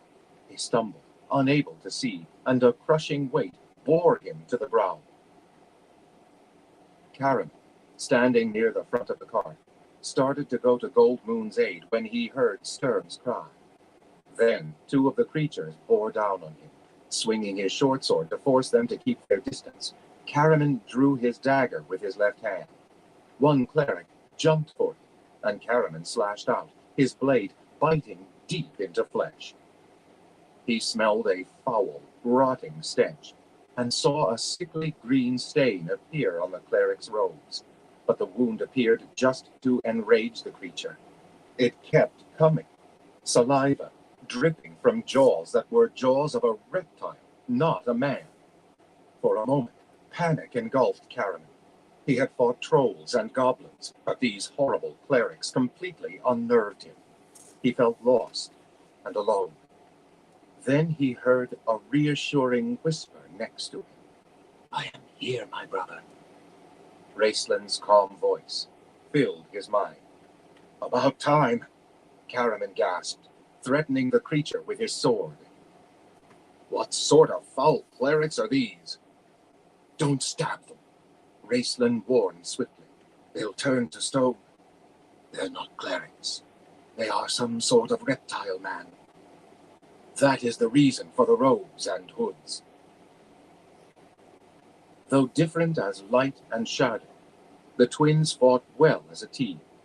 They exchanged few words during battle, their thoughts merging faster than tongues could translate. Caraman dropped his sword and dagger and flexed his huge arm muscles. The creatures, seeing Caraman drop his weapons, charged forward. Their rags had fallen loose and fluttered about them grotesquely. Caraman grimaced at the sight of the scaled bodies and clawed hands.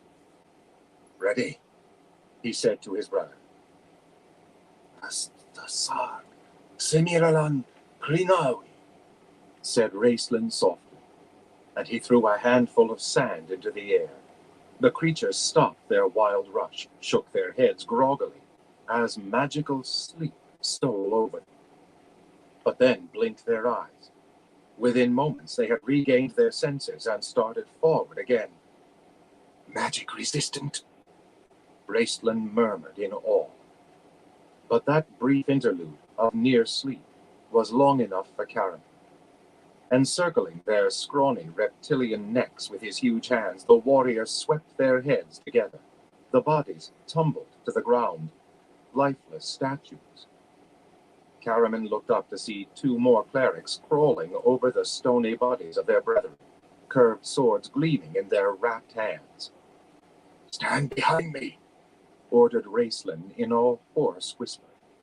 Karaman reached down and grabbed dagger and sword. He dodged behind his brother, fearful for his twin's safety, yet knowing Raceland could not cast his spell if he stood in the way.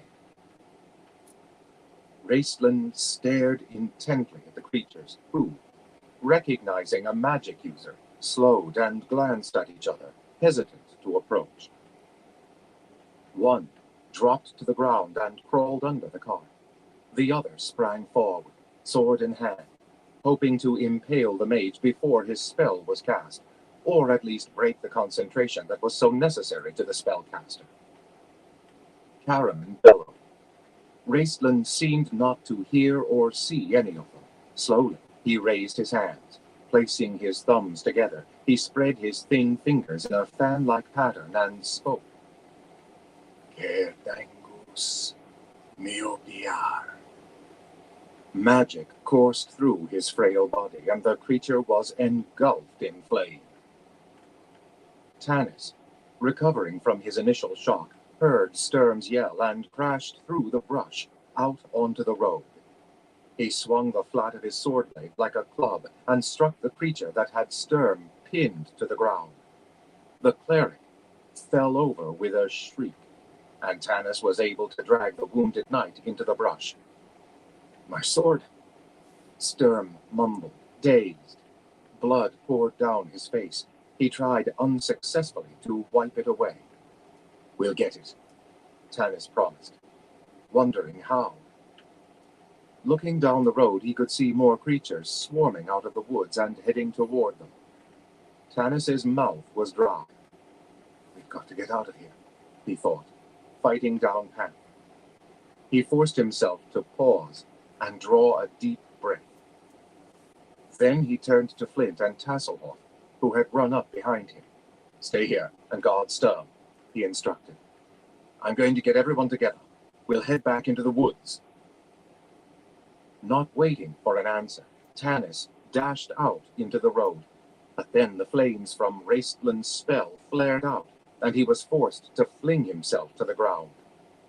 The cart began to smoke as the straw pallet the creature had been lying on inside caught fire. "Stay here and guard Sturm, humph," Flint muttered, getting a firm grip on his battle axe. For the moment, the creatures coming down the road did not seem to notice the dwarf, or the kender, or the wounded knight lying in the shadows of the trees. Their attention was on the two small knots of battling warriors. But Flint knew it was only a matter of time. He planted his feet more firmly. "Do something for Sturm," he said to Tass irritably. "Make yourself useful for once." "I'm trying," Tasselhoff replied in a hurt tone. "But I can't get the bleeding stopped." He wiped the knight's eyes with a moderately clean handkerchief. "There, can you see now?" he asked anxiously. Sturm groaned and tried to sit up, but pain flashed through his head and he sank back. "My sword," he said. Tasselhoff looked over to see Sturm's two-handed weapon sticking out of the back of the stone cleric. "That's fantastic," the wide-eyed kender said. "Look, Flint, Sturm's sword." "I know, you fog-brained idiot, kender," Flint roared as he saw a creature running toward them, its blade drawn. "I'll just go get it," Tass said cheerfully to Sturm as he knelt beside him. "I won't be a moment." "No!" Flint yelled, realizing the attacking cleric was out of Tass's line of vision. The creature's wicked, curved sword lashed out in a flashing arc, aimed for the dwarf's neck. Flint swung his axe, but at that moment, Tasselhoff, his eyes on Sturm's sword, rose to his feet. The Kender's Hoopak staff struck the dwarf in the back of the knees, causing Flint's legs to buckle beneath him. The creature's sword whistled harmlessly overhead as the dwarf gave a startled yell and fell over backward on top of Sturm. Tasselhoff, hearing the dwarf shout, looked back, astonished at an odd sight. A cleric was attacking Flint, and for some reason, the dwarf was lying on his back, legs flailing, when he should have been up fighting. "What are you doing, Flint?" Tass shouted. He nonchalantly struck the creature in the midsection with his hoopak, struck it again on the head as it toppled forward, and watched it fall to the ground, unconscious. "There," he said irritably to Flint. "Do I have to fight your battles for you?" The Kender turned and headed back towards Sturm's sword. "Fight for me!" The dwarf, sputtering with rage, struggled wildly to stand up. His helm had slipped over his eyes, blinding him. Flint shoved it back just as another cleric bowled into him, knocking the dwarf off his feet again. Tanis found Gold Moon and Riverwind standing back to back, Gold Moon fending off the creatures with her staff. 3 of them lay dead at her feet, their stony remains blackened from the staff's blue flame. Riverwind's sword was caught fast in the guts of another statue. The plainsman had unslung his only remaining weapon, his shortbow, and had an arrow nocked and ready. The creatures were, for the moment, hanging back, discussing their strategy in low, indecipherable tones. Knowing they must rush the plainsman in a moment, Tanis leaped toward them and smote one of the creatures from behind, using the flat of his sword, then made a backhand swing at another. "Come on!" he shouted to the plainsmen. "This way!" Some of the creatures turned at this new attack. Others hesitated. Riverwind fired an arrow and felled one. Then he grabbed Gold Moon's hand, and together they ran toward Tanis, jumping over the stone bodies of their victims. Tanis let them get past, fending off the creatures with the flat of his sword. "Here, take this dagger," he shouted to Riverwind as the barbarian ran by. Riverwind grabbed it, reversed it, and struck one of the creatures in the jaw, jabbing upward with the hilt. He broke its neck. There was another flash of blue flame as Gold Moon used her staff to knock another creature out of the way. Then they were in the woods. The wooden cart was burning, fiercely now. Peering through the smoke, Tanis caught glimpses of the road. A shiver ran through him as he saw dark, winged forms floating to the ground about a half-mile away on either side of them. The road was cut off in both directions. They were trapped unless they escaped into the woods immediately. He reached the place where he had left Sturm. Gold Moon and Riverwind were there, so was Flint. Where was everyone else? He stared around in the thick smoke, blinking back tears. "Help Sturm," he told Gold Moon. Then he turned to Flint, who was trying unsuccessfully to yank his axe out of the chest of a stone creature. "Where are Caraman and Raceland? And where's Tass? I told him to stay here." "Blasted Kender nearly got me killed," Flint exploded. "I hope they carry him off. I hope they use him for dog meat. I hope... In the name of the gods!" Tanis swore in exasperation.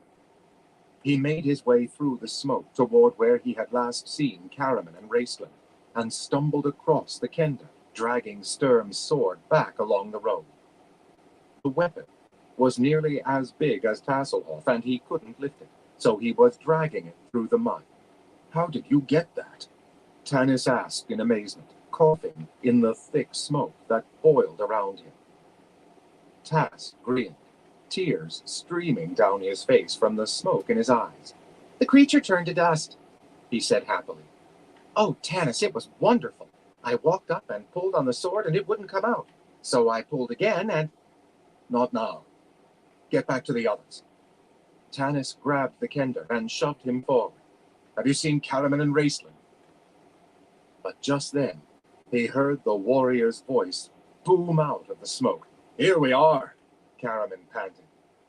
He had his arm around his brother, who was coughing uncontrollably. "Have we destroyed them all?" the big man asked cheerfully. "No, we haven't," Tanis replied grimly. "In fact, we've got to get away through the woods to the south." He put his arm around Raceland, and together they hurried back to where the others were huddled by the road, choking in the smoke, yet thankful for its enveloping cover. Sturm was on his feet, his face pale, but the pain in his head was gone, and the wound had quit bleeding. "The staff healed him?" Tanis asked Gold Moon. She coughed. "Not completely. Enough so that he can walk."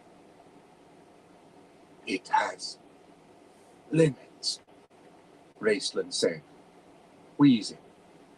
"Yes." Tanis interrupted. "Well, we're heading south into the woods." Caraman shook his head. "That's darkened wood," he began. "I know. You'd rather fight the living," Tanis interrupted. "How do you feel about that now?" The warrior did not answer. "More of those creatures are coming from both directions. We can't fight off another assault, but we won't enter darkened wood if we don't have to. There's a game trail not far from here we can use to reach Prayer's Eye Peak. There, we can see the road to the north, as well as all other directions. We could go north as far as the cave. The boat's hidden there," Riverwind suggested. "No!" yelled Flint in a strangled voice. Without another word, the dwarf turned and plunged into the forest, running south as fast as his short legs could carry him. Chapter 9. Flight. The White Stag. The companions stumbled through the thick woods as fast as they could, and soon reached the game trail. Caraman took the lead, sword in hand, eyeing every shadow. His brother followed, one hand on Caraman's shoulder, his lips set in grim determination. The rest came after, their weapons drawn. But they saw no more creatures. "Why are they chasing us?" Flint asked, after they had traveled about an hour. Tanis scratched his beard. He had been wondering about the same thing. "They don't need to," he said finally. "We are trapped. They've undoubtedly blocked all the exits from this forest, with the exception of darkened wood." "Darkened wood," Gold Moon repeated softly. "Is it truly necessary to go that way?" "It may not be," Tanis said. "We'll get a look around from Prayer's Eye Peak." Suddenly they heard Caraman walking ahead of them, shout. Running forward, Tanis found Raceland had collapsed. "I'll be all right," the mage whispered, "but I must rest." "We can all use rest," Tanis said. No one answered.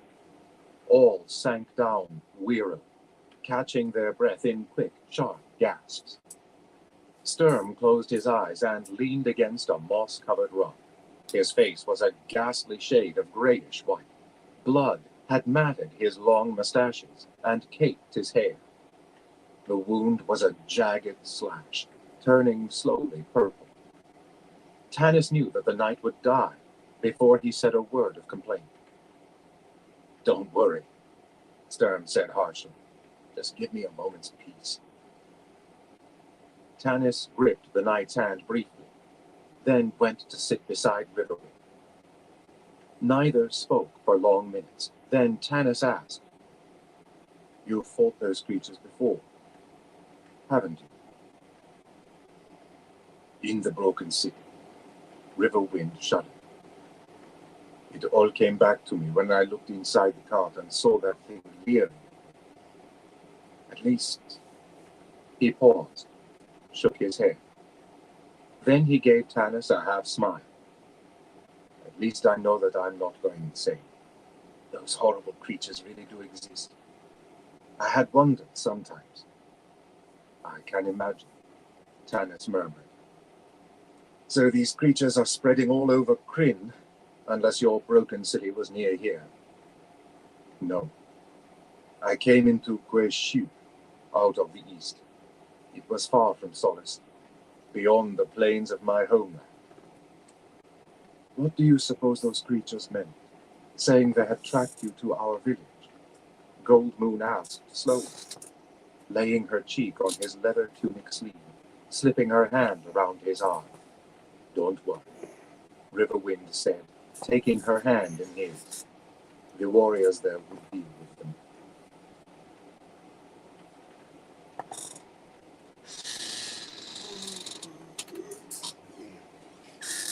All right, everyone. I'm going to call into this live for tonight. But I want to thank everyone for stopping by and everyone who continues to stop by. I definitely appreciate all y'all's support. Till next time, everyone. Y'all stay safe out there.